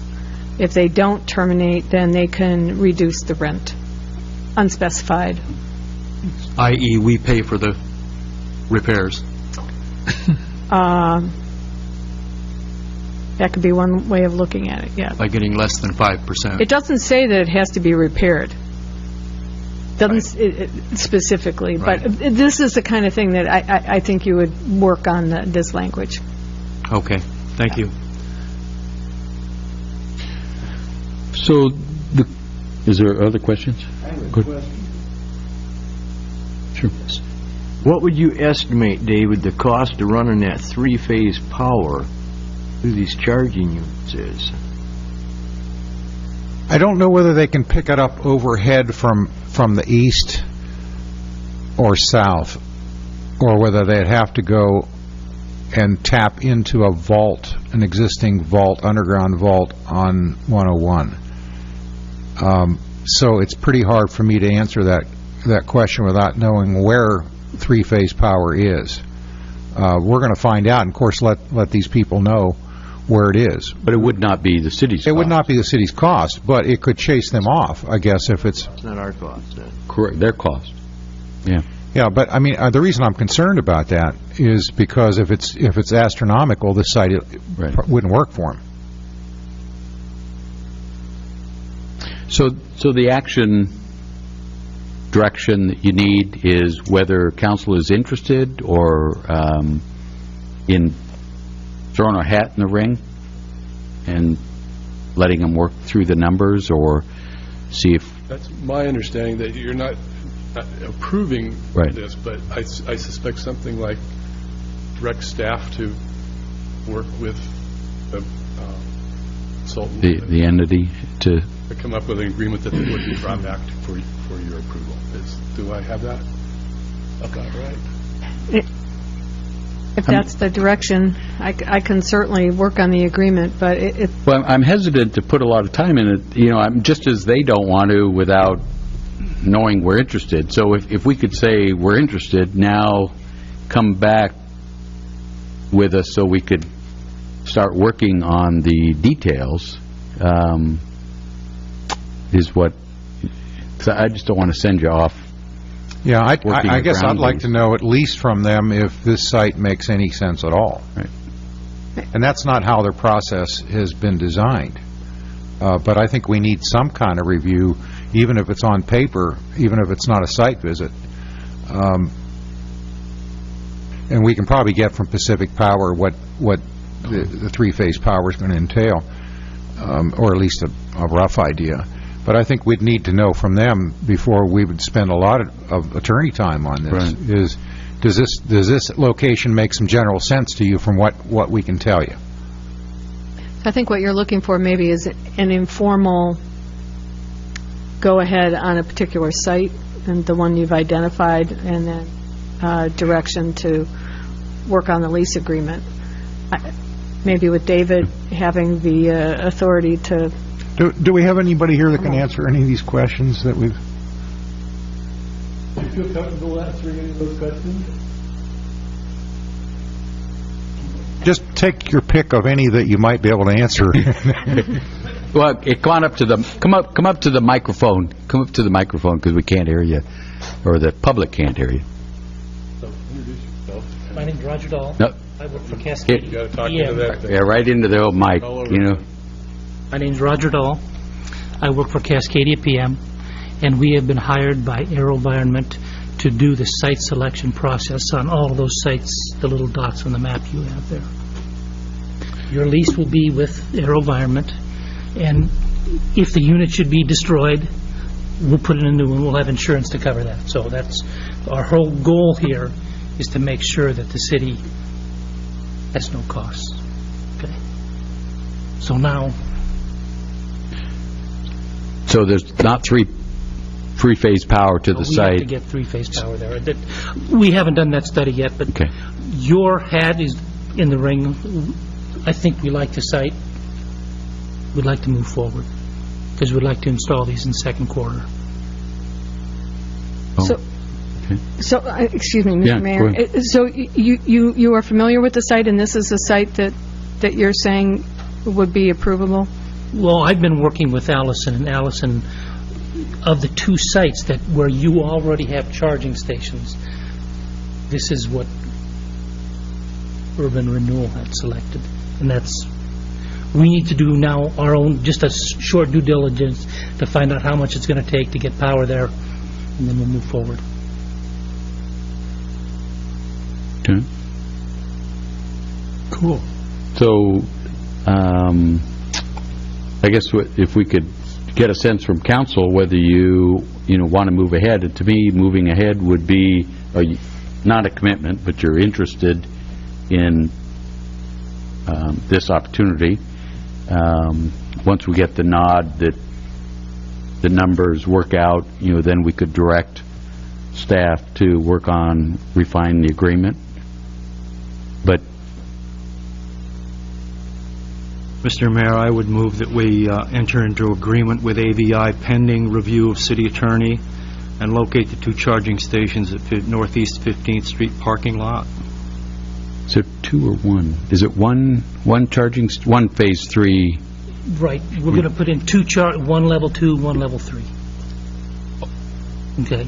Okay. So it will be somewhat redundant to what's already there, but, so we don't put in the level 2, that's fine, however you want to handle it. But right now, at all of our other sites, we're putting in both a level 1 and a level 2. We've got 2 parking places there, and that's just so that if somebody else comes up, the fast charge is being used, they can at least plug into the other one until the level 3 is finished. So.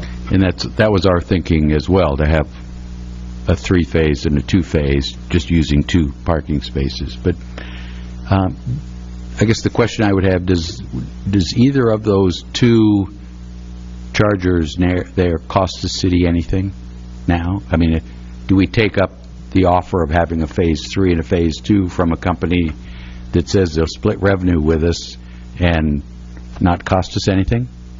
Well, currently, we're offering our units for free, but that was our choice. We could have the same agreement with the company that we're working with. We own those units. Those units we own. So we'd have to maintain them if they go. So, but we could have the same agreement with them. I think the same. It was 5% of the revenue. Those units as well, if we chose. But we chose to do free for a trial period until they start getting used. Questions? The motion, if I may, the motion was to enter into an agreement. Would you be amenable to amending that to authorizing staff to negotiate the agreement and bring it back to you? Yes, please. I can't make that amendment, but I'm recommending it. So we could change or amend the motion to direct staff to negotiate An agreement. An agreement, okay.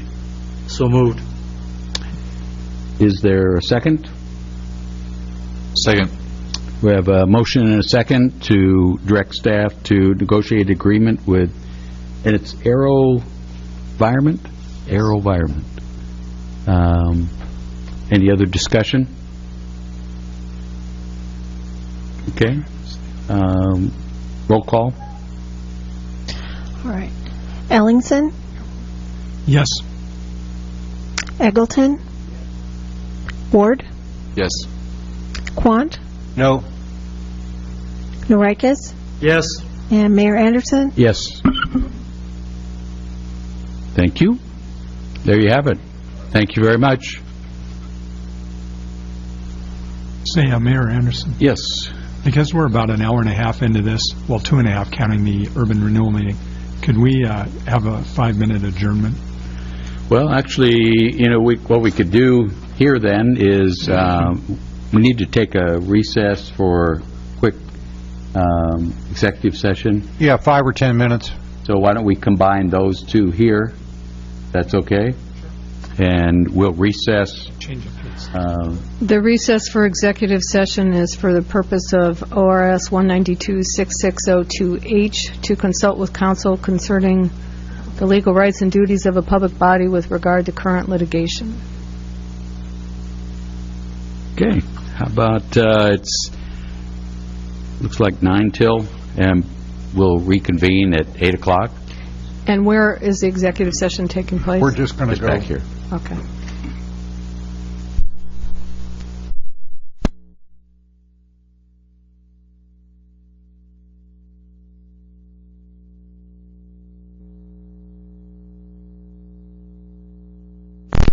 We'll come back into session, and I understand wanted the sound system turned up a bit so that people could hear in the way back. I'm a preacher's kid. If you want to hear, come on up front would be the answer. I never knew that. And I got the same, they were always empty up front too. I sat in the back, by the way, but they were always empty up front. Let's see, we are now city manager's report. Thank you, Mayor. The first item is our second meeting in May is scheduled for Memorial Day, a holiday. We can probably schedule around that so that there does not need to be a makeup meeting. I can't guarantee that if something would come up. I would ask you if that would be agreeable to, at least for now, vacate that meeting. We'll come back to you if we need a makeup meeting before then. Let's see, that would be right at the end. It'd be budget approval thing might be the only process. Well, that can be done in June. Oh, yeah. What am I? You're right. Yeah, May is the budget committee month. Right. And then, yeah. And again, we can come back and call a special meeting if we need to. It just probably would not be on that day. That's fine. Does anybody have a problem with that? It's the 28th of May. So for now, why don't we vacate it, agree to vacate it, and stand if whatever comes up, a special meeting or something, right, to conduct business. Great. Thank you. Next, Richard, you're going to come up and talk about this briefly. There's a annual inventory done, most years at least, of vacant commercial space, and this is the report on the current. Right. We did, every year we do an inventory of available commercial space, and just to make it clear, something may be vacant, but doesn't mean it's available. It says something actually has to be on the market. So we've just completed this year's, and we've done this every year since the year 2000, including 2000, with the exception of the year 2008. So we have getting a pretty good stretch of information here. This year, the amount is 142,149 square feet. That is the highest it's been by about 2,000 square feet since we started doing this, and it's up about 50,000 square feet from last year, or a little less than 50,000 square feet. One thing to keep in mind is we added the new Bi-Mart in the same year, and one of the big reasons the number is so high is because the old Bi-Mart is vacant. But it's a very high number, and it's an unfortunate aspect of the current economic situation. Mr. Mayor, please. Do you need to count the empty Bi-Mart right now? Count the what? Do you need to count the empty Bi-Mart space right now? Because I heard they're paying a lease payment on it, so I mean technically it's. I'll check into that. I mean, I guess technically it's empty, but maybe it's vacant. Oh, well, it may not be available, and this is sort of a snapshot at the time we do it. Like the old Copeland's is vacant right now, but it's not available. It's under contract, as I understand it. Actually, somebody's in there in a short-term lease right now. So. But I'll follow up on that. That's just a thought. Yeah, Mr. Townsend, did you say that you do this for some other entity, or, I like the question is what the rules are. We're just tracking, correct, for ourselves, for our own Yeah, right. interest. We're just doing it for ourselves. Okay. Right. It's for ourselves and for people who come in and say, I want to start a business. What space is available? At least we have some place to start. Sure. Okay. Thank you. Thank you. Mr. Townsend, before you go, do you have many people coming in asking, is there space available? A surprising number come in, yeah. And often it goes nowhere, and sometimes it does. Are any examples stick out in your memory of successes? Ask me in about 3 weeks. I think I may have a pretty good success for you. But okay.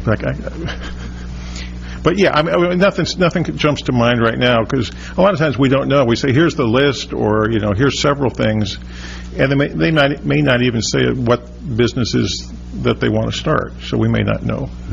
All right. Thank you. Again, looking at your chart, it looks like it goes back to 2002, 2003 that had a similar availability. Yeah, and there was a recession then. Right. And now we're in a new, or we're theoretically coming out of another recession. Right. And this gets shared with, it's a public document. Anybody who wants it, yeah. Good. Yeah. Thank you. Other questions or comments, thoughts? Thank you, sir.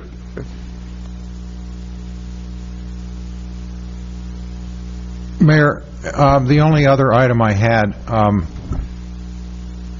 has to do with our commercial space on the first floor, which we've had on the market for a number of months at a listed price of $600. It's a little hard to establish exactly what the value of that should be, but that's in the ballpark. Whether it's high or low, I'm not sure. We have not cut that way down because there is so much commercial space vacant in the community that we didn't want to outcompete just because we can afford to. But we've had no takers, which isn't particularly surprising. We've recently had serious interest expressed by a private nonprofit that would like to use that space because they want more visibility than they currently have, and they would not be moving out of existing commercial space. Their budget only allows $500. I think we should do it. I'd like to, if their board approves that, I'd like to enter into a lease with them. One of the problems that we've got right now with that vacancy down there and the incubator being vacant is that state employment is uncomfortable, not having some companionship down there. And I'd sure like to see some more activity in that area. It just makes people feel better and get more customers and so on. I can come back to you, or you could just simply give me the authority to enter into a lease. There will be some expense. Whatever we do with that space, the carpet is shot. We're going to have to recarpet that. Now, the only other commercial space we rent in this building, and we've not, over the years, we've refused to rent any other commercial space except to Price and Pride and this one space.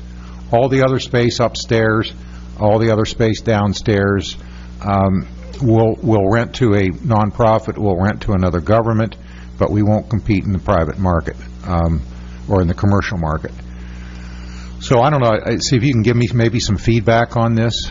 I don't really want to publicly announce the name of the nonprofit until their board would make a decision, but I did email that to you. Mr. Mayor? Please. And I don't want to propose a delay just for the sake of delaying, but I would have a series of things that I'd like to bring up or ask a question concerning, but I don't think right now is the time or place to do it. now that we know this, maybe we could bring it up again real soon. Well, talk about it. You can either give me authority to lease it, you can say, no, bring back a lease, or you can say, no, we don't want to lease it. So, or whatever else. You said a nonprofit, but we don't know who. We don't know how much traffic might be generated down there. We heard recently... I did tell you who, I just didn't want to announce it in public. We heard, with the VCB report, that maybe the Welcome Center, I interpreted it to mean may or may not stay at the community, at the cultural center, because the cost of each visitor coming in right now is X amount of dollars. And we used to have, down there, albeit there could be better locations for it, a place that people could at least go into that was partially occupied by volunteers in order to receive information, about the community. But the cost wouldn't go down. That's about what it cost us when we ran it downstairs. I just wanted if you want to hold it open for that possibility, that's certainly up to council. I'm not saying that, David. It's just that when you come and say, geez, you got to make up your mind right now. Do you want to rent it for $500 or don't you want me to rent it? No, I said, or I can come back. It's simply your choice. I don't need an answer tonight. If you want to shortcut it to an answer, is there that's fine. something that I should have read that I haven't? My thing isn't... Perhaps it's not in your packet. It was a separate email. Oh, okay. That explains it. I haven't picked up my emails. I've had problems the last few days with my... I'm sorry about that. Well, again, I don't have to have an answer tonight. Well, I'm going to leave it up to the mayor and the rest of the council. I am not current, and maybe you all are. So I'll go along with what everybody wants to do. Can I, other comments, thoughts from council? That's to move ahead and, negotiate a lease. Okay. And negotiate a lease. Alex? Yeah, absolutely. I don't think that there's a high traffic problem. Yeah. I think Gary's concerns will be laid at rest. Yeah, absolutely, absolutely. So I guess from council is indicating to go ahead and negotiate, a lease and bring it back to council for final approval. Yeah, again, if their board approves this, I know they're pretty interested. They just don't have a formal approval yet. Right. And I bring it back to you for formal approval. Yep. I just don't want to spend time on this unless it had some general support. Yep.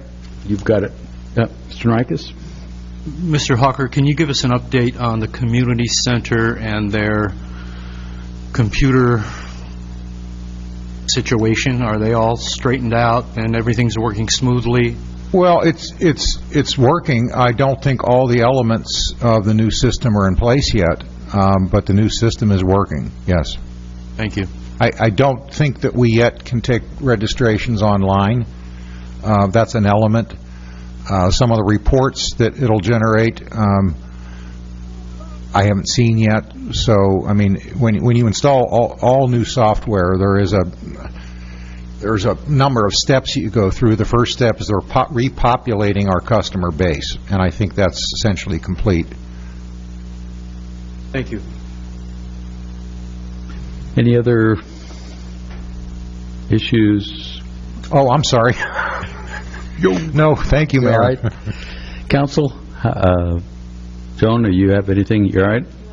All right, then. Well, let's move into the public hearing. An opportunity to receive public comment regarding proposed ordinance number 2012-05, an ordinance of the City of Lincoln City amending Municipal Code Chapter 10.20 and ordinance number 2005-12 and regulating the licensing and operation of taxi cab businesses, operators, and drivers.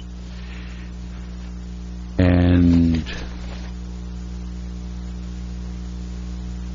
open the public hearing. Actually, it's not a public hearing, but just an opportunity for Oh, comment. for comments. Okay, thank you. Good evening, Mayor, Council. I'm Chief Stephen Bouchard from your Lincoln City Police Department, and I'm here to present information about this amendment of Ordinance 2005-12. Before my arrival in Lincoln City, the city enacted this ordinance that regulated the taxi cab businesses, the drivers and the owners. And part of that was that the application fees, or the application process, went through the city recorder. Initially, the applicant completed the application and presented it to the city recorder. It was sent to the police department for a background check. That approved background check came back to City Hall, where it was approved by the City Hall. The applicant came back to the police department, had a photograph taken, then it came back to City Hall, and so it was a long, drawn-out process that took a long time. And the police department, in the end, was responsible for enforcing the individual ordinances with the drivers and with the companies. Because it was kind of a fragmented application process, a few years ago, about 3 or 4 years ago, the police department began taking on the responsibilities of accepting the application and having the photograph taken right there and the background checks, and then it was sent over after the packet was completed to City Hall for approval. So this new change in this ordinance, it just amends what we have been informally doing, and it speeds up the process. One difference in there, the major difference in there, is that the city manager was the one that made the approval before, and now it's to the city manager or his designee. And so I can, if there aren't any problems with an application, then I can approve it. If there is a problem with a background or application, then it goes to the city manager for their approval. There was also updated information on the insurance that was necessary for the businesses to have for the companies had to have for the business. The city attorney updated that with the more current liability insurance requirements that the city needed. So basically, the process is little change for the owners themselves, but it corrects and expedites and makes the process much more efficient. That's what we're all about. Chief Bouchard, are there other similar administrative duties that the police department does, or there are some administrative duties that are similar. We take the fingerprints for the public. They come to the police department, and we take fingerprints for. It can be for businesses. It can be for government things like that. So we do administer some of those things. I mean, this just seemed like, if I'm following you right, you're taking money, you're doing pictures, you're doing background. Some of them I could catch that you already do, and I was thinking the liquor licenses, I know you get involved. Yeah, actually, we don't take the money. That still that's still submitted to finance. That's what I was hoping, but I thought I got an indication when that was my first red flag, was taking money, but that's not the case. No, we do take money over there for other things like that, such as records requests for fingerprinting. There's some background checks that we do, things like that. But the fees are paid. The occupation tax permits and the licensing fees and stuff are paid through the. Mr. Mayor, it does say that the certificate fee is paid to the police department. I think that was one of the changes. But that's established by resolution of the city council. So it's still, the authority lies in the city council to adopt that. Does that mean the amount or the physical dollars get collected? The amount is established by the city council, and the police department collects it at the time when it's reviewing and issuing the application for the certificate. Well, I guess, all I'm looking at is it felt like a lot of administrative stuff, and I would. We actually took on this responsibility because it was less trouble. Could theoretically, maybe the city recorder spot wasn't the right place. So, I mean, when I see money, I see the judicial system went to finance. You walk down the hall and you have a certificate, and so I'm kind of wondering out loud because if we don't already have some existing administrative spots so that, your people can do what they do best rather than get bogged up, and because I know I'm going to hear it again is on budget issues, we can't because they're busy taking cab licenses, So I'd be leaning real hard to find a way that we integrate this into administrative and let the police department. Well, see, the problem with that is that the information then wasn't upgraded to us, and we are responsible. Now, what information? Well, first of all, we're responsible for doing the background checks, and so that information has to come to us anyway. And then it was sent over to City Hall, and then it was sent back for pictures. So it went back and forth multiple times, and so it was a big time delay, and we weren't sure where the steps where we were in the process of the steps. And so it took a lot of time just to track where things were. Second of all is that when the licenses were paid and the companies and the drivers came in and renewed, we didn't always get that information. And so we didn't know who had a valid taxi's license, who was a valid driver, because that wasn't updated. Now, because it's all done through us, we have a database that is updated immediately upon the approval of a license, and then the officers have access to that immediately. I think the question, as I understood it and as I've worked on this over the years, was the real issue became centralizing of the information.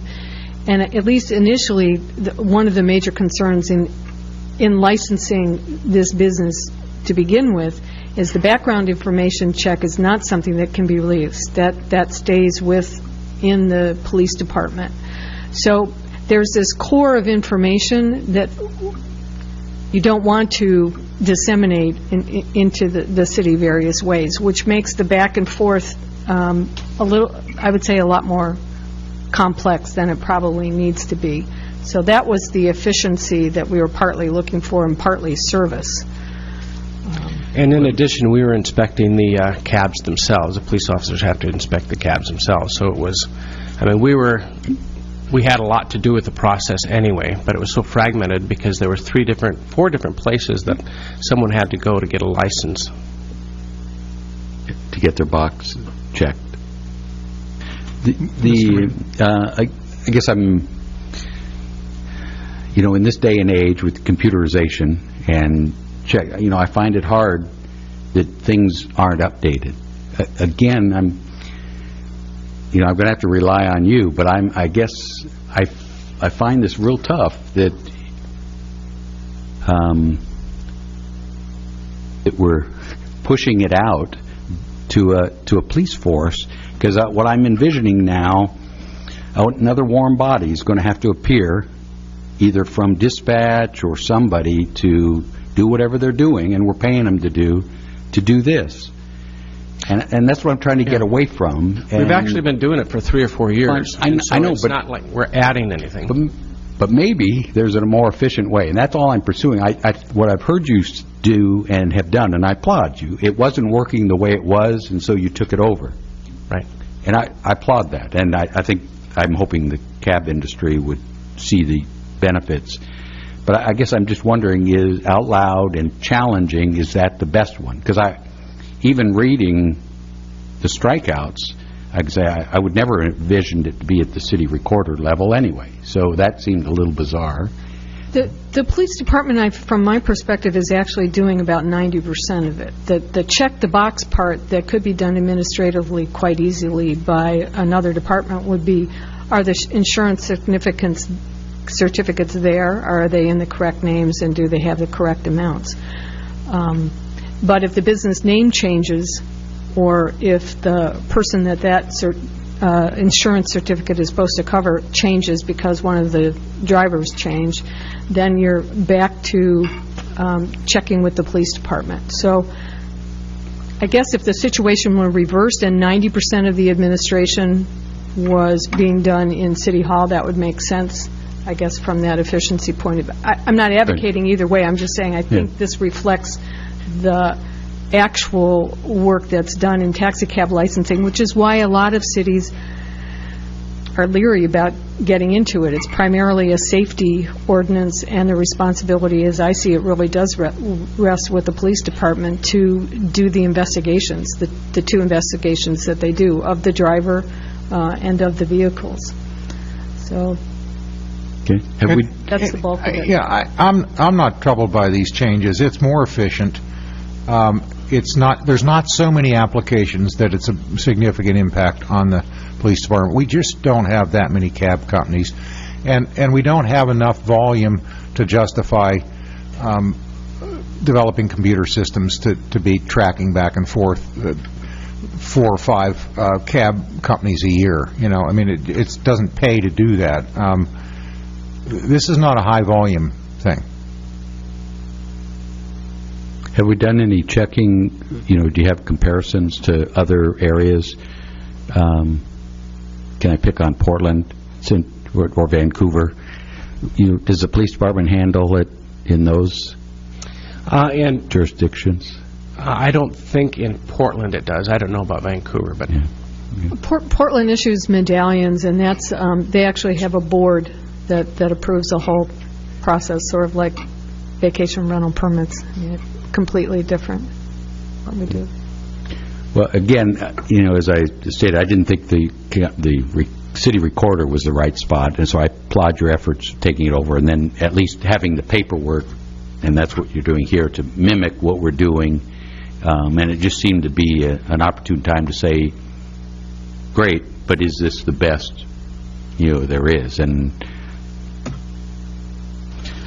I think Joan is correct, is that because we do the background checks on the owners, on the operators, we inspect the vehicles, and we're the one that does we're the ones that do the enforcement of it. We were doing the majority of the work. Yeah. And other questions? Yeah, Councilor. Did my own check on the internet just to see what I found. What I found, the majority of the cities, it was not done by the police department. There were some that did do it. New York did it. New Orleans did it.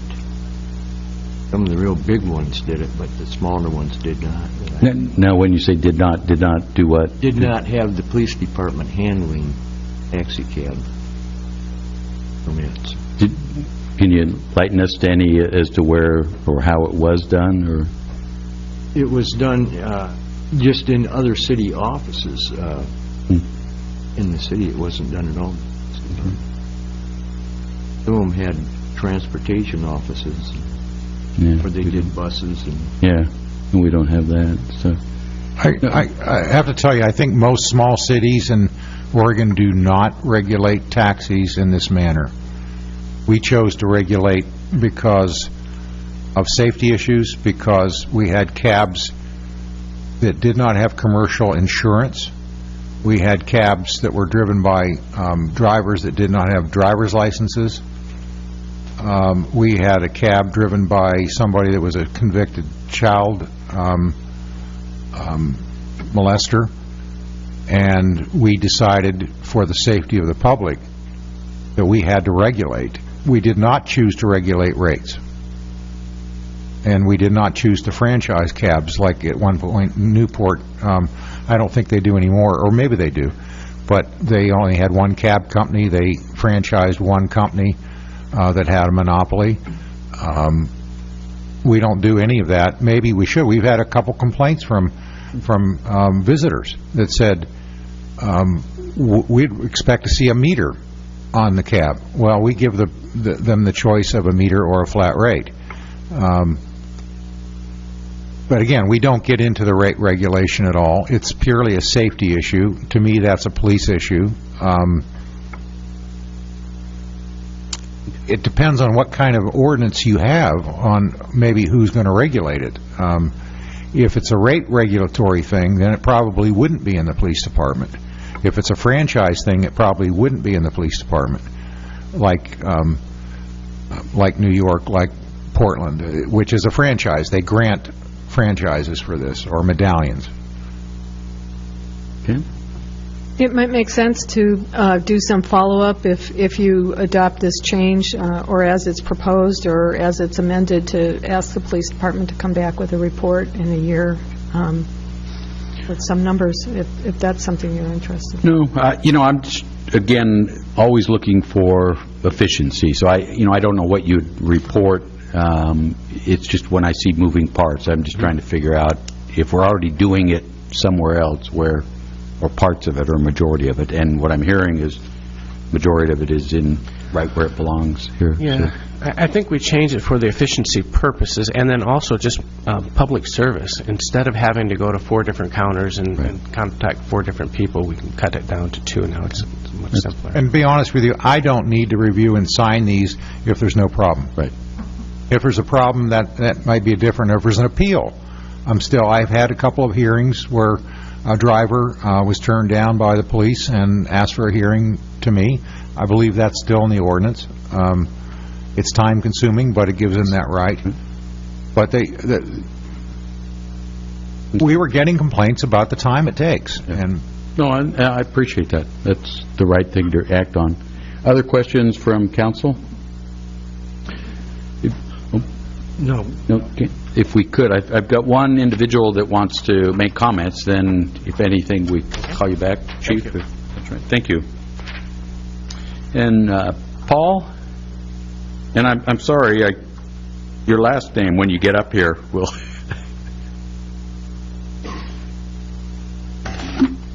My name's Paul Snyder. I own Lincoln City Cab Company, and I live here in Lincoln City. Could you state your address for the record, please? Address is 2945 Southwest Coast Avenue. And I got the letter, and I think that that everything's handled really good compared to the way it was before, because I was one of the people who had to run back and forth quite a bit to try to get my licensing and my driver's license and my cab license also.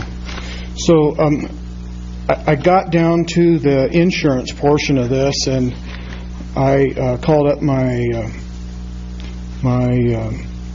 insurance person. The agent I deal with is up in the Seattle area, and he deals with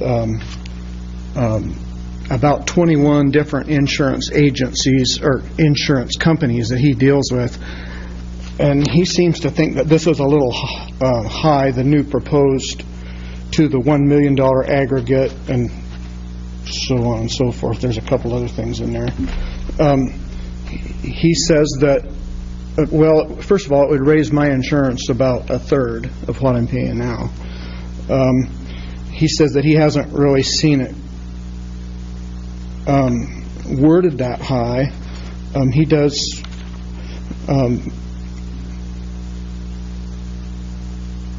we do a lot of senior citizens and stuff, and we try to keep the prices as low as we can.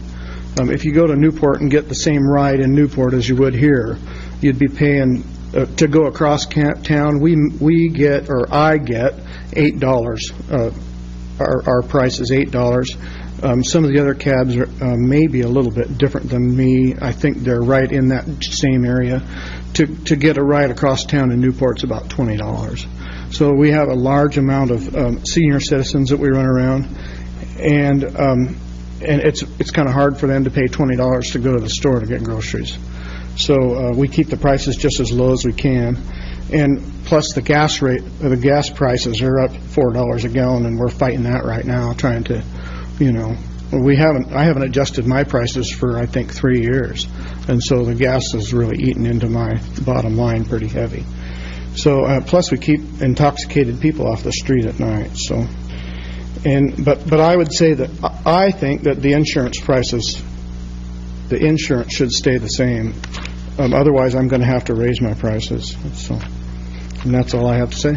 Well, what's the actual premium you pay from 500 to $1 million on this? Is that the actual?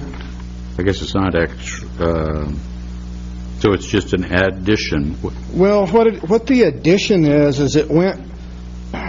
It's kind of the same the way he explained it to me, except for now we're $500,000 per occurrence. Mm-hmm. And that remains. Right. But the $1 million aggregate is what drives it up. And also, he deals with 21 different insurance companies, and doing it with that $1 million aggregate would knock out about 13 of those companies. They would not deal with that.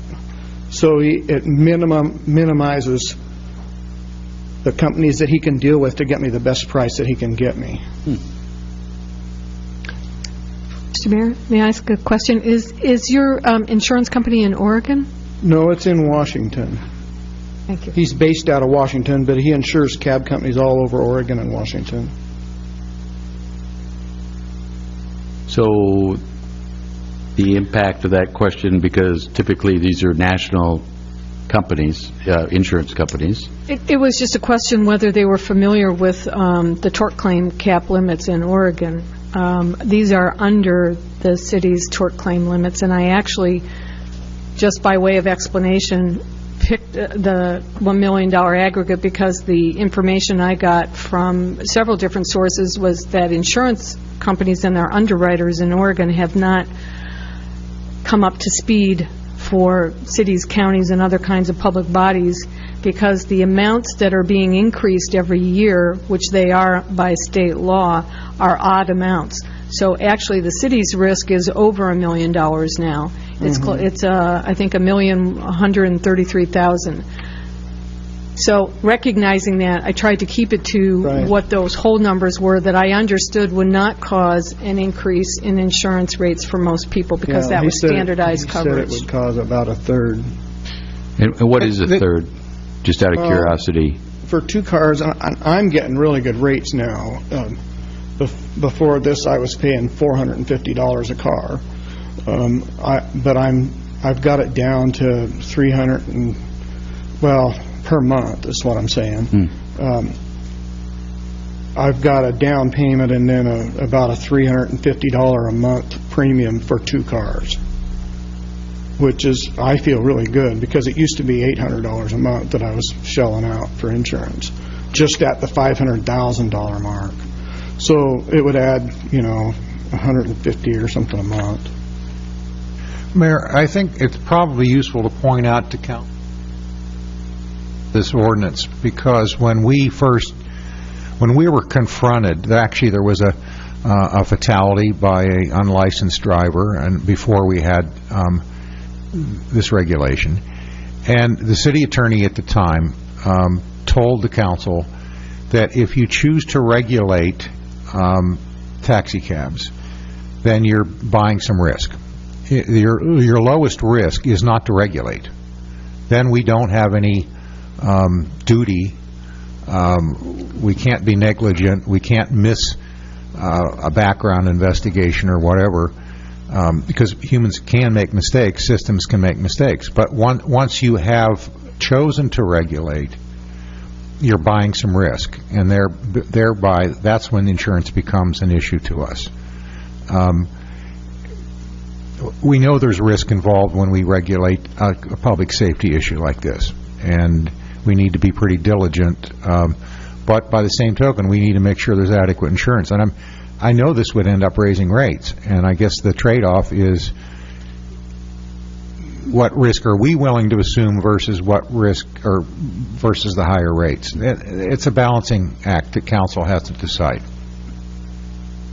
Thank you. That's good history. Mr. Mayor? Yes. You know, that one way, and I am really cognizant of what you're saying about costs, in expenses. You know, it's something that all businesses have been dealing with. Well, I mean, all businesses deal with it all the time, whether the economy's good or bad. But I look at like a higher insurance coverage as additional personal protection for myself. You know, something that is a good thing, and I hope you don't have to raise your rates a lot if, in fact, it is mandated that way. Right. That's a side benefit for, you know, the owner also, to have that cushion. Right. Which could go away pretty quickly with a significant event. But I would rather, if I were in that business, have $1 million of aggregate than not, than to have less than that. But I'm not in your business, so. Right. Just a quick thought. Other questions from council?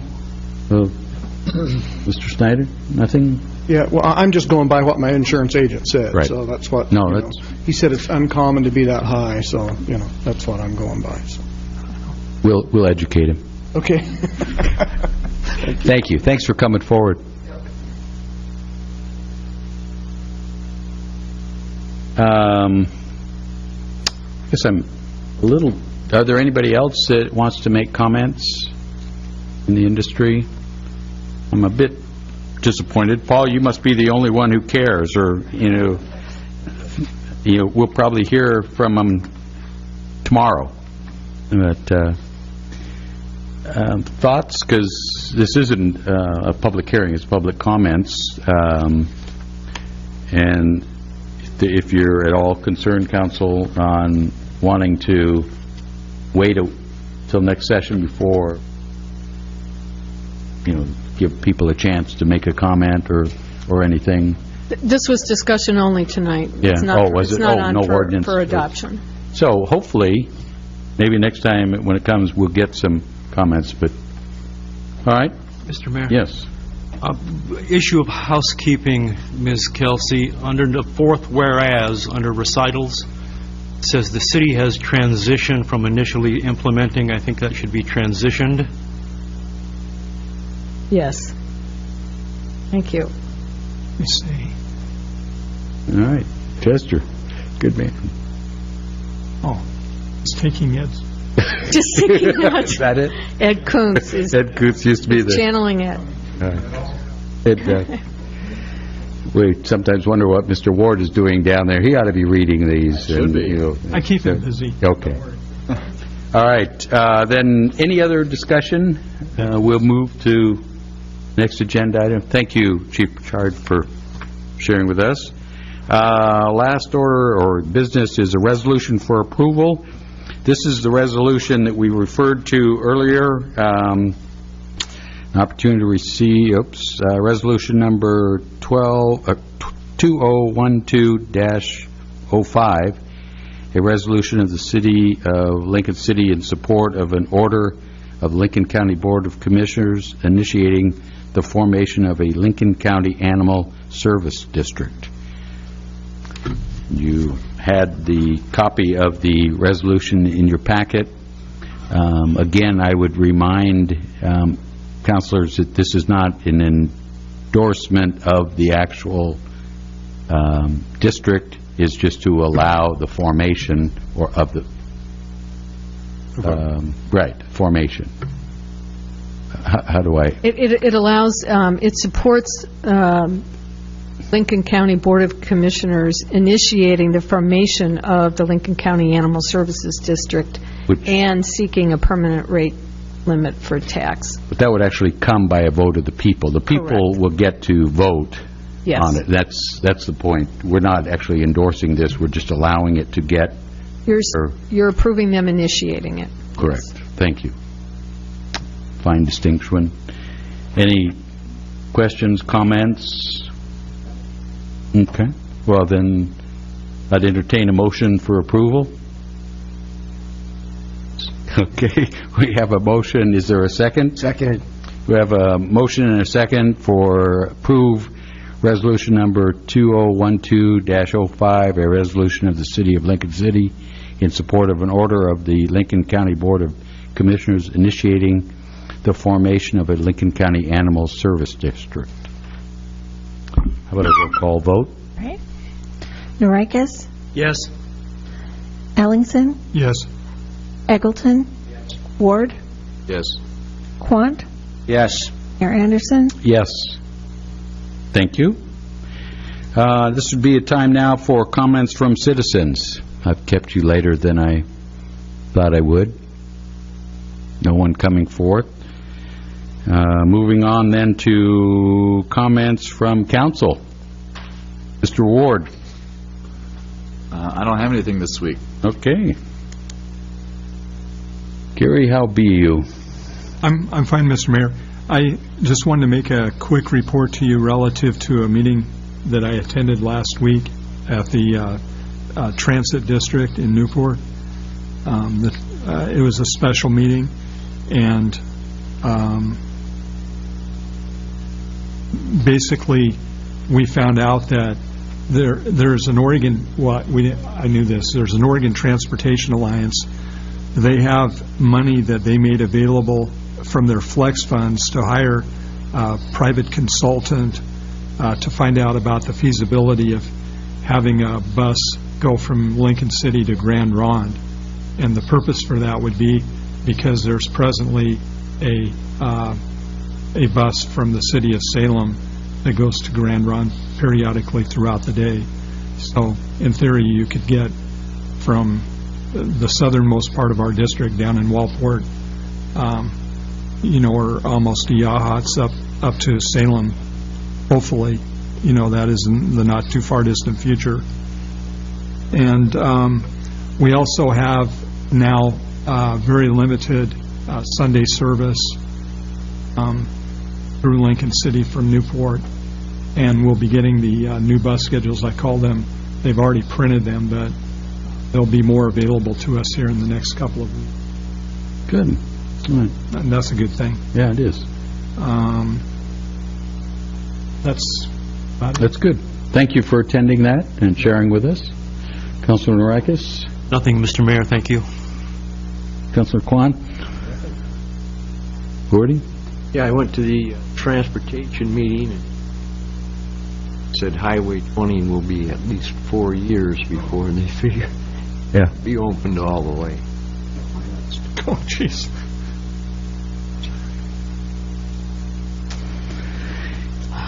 Yeah, there were articles in the paper of last week where ODOT is taking over. So, yep. Oh, that's right. Anything else that you have coming up? Or okay, great. Let's see. As I catch Kirsten back there, we have a new library director. Mr. Hawker, Thank you, Mayor. The post is... The reason that she's behind that pole, on purpose. I did not see her. Come on up. Let the camera catch you.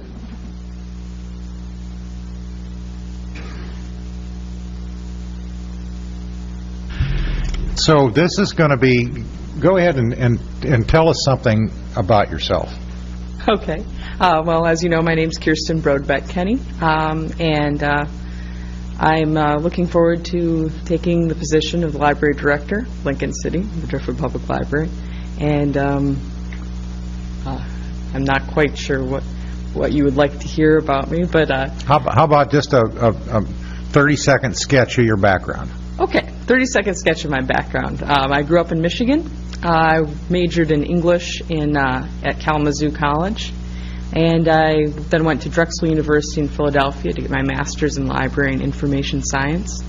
After that, I worked for the Free Library of Philadelphia, first as a children's librarian, then as acting branch manager at a branch in West Philadelphia, and I was eventually promoted to branch manager shortly before I decided to make the trek out here to Lincoln City. So I've got a pretty wide variety of experience. I really like working in libraries, obviously, and it's a very exciting opportunity for me. I have a real strong interest both in children's programming, serving adults, serving seniors, and serving teens as well. Now, you've been on board for, you're not just new to Lincoln City, you've been at the library, and... I came on as the Public Services Librarian in November of 2010. And then you were the interim. Yes, and I've been interim since January. So, a little trial run to make sure, you're okay with us, huh? And it's been successful, and I don't always have the opportunity to see a trial run. Sometimes there's a vacancy and you have to fill it. Here we knew that Sue Jenkins was going to retire at some point. We didn't have a date, and so when we had a vacancy, we upgraded that to a strong number 2 position and tried to hire somebody that we wanted to compete for the director. And Kirsten more than competed. She demonstrated to my satisfaction, and I believe for everybody that talked to me about her, that she would be an ideal director. So this will be effective April 8th. And I really sincerely apologize that I did not see you behind that post, or I would have gotten you home a lot earlier. That's quite all right. It's always educational to be here for the whole thing. So. She'll get one out of me for forgetting. Well, thank you. Thank you for joining us. You're welcome anytime, and thank you for stepping up and taking the spot. So on top of that, now there's been, because we've held the director position open, meaning that Kirsten's position now is open. So they've been working short staff for a while, and I'm hoping the public has been patient with us during that short staff. I didn't want to fill a position until I made this decision. So anyway, now we'll get on to being up to staff and getting our full service. Great. Thank you, Mayor. Thank you very much. Thanks.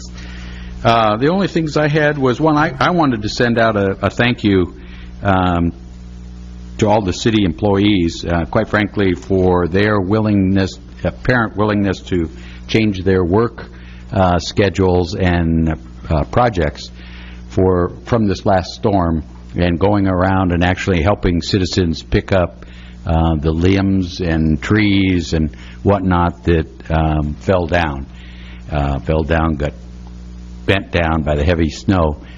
And I saw them out picking up stuff that was in the roadway and on the side of the road that people had stacked up.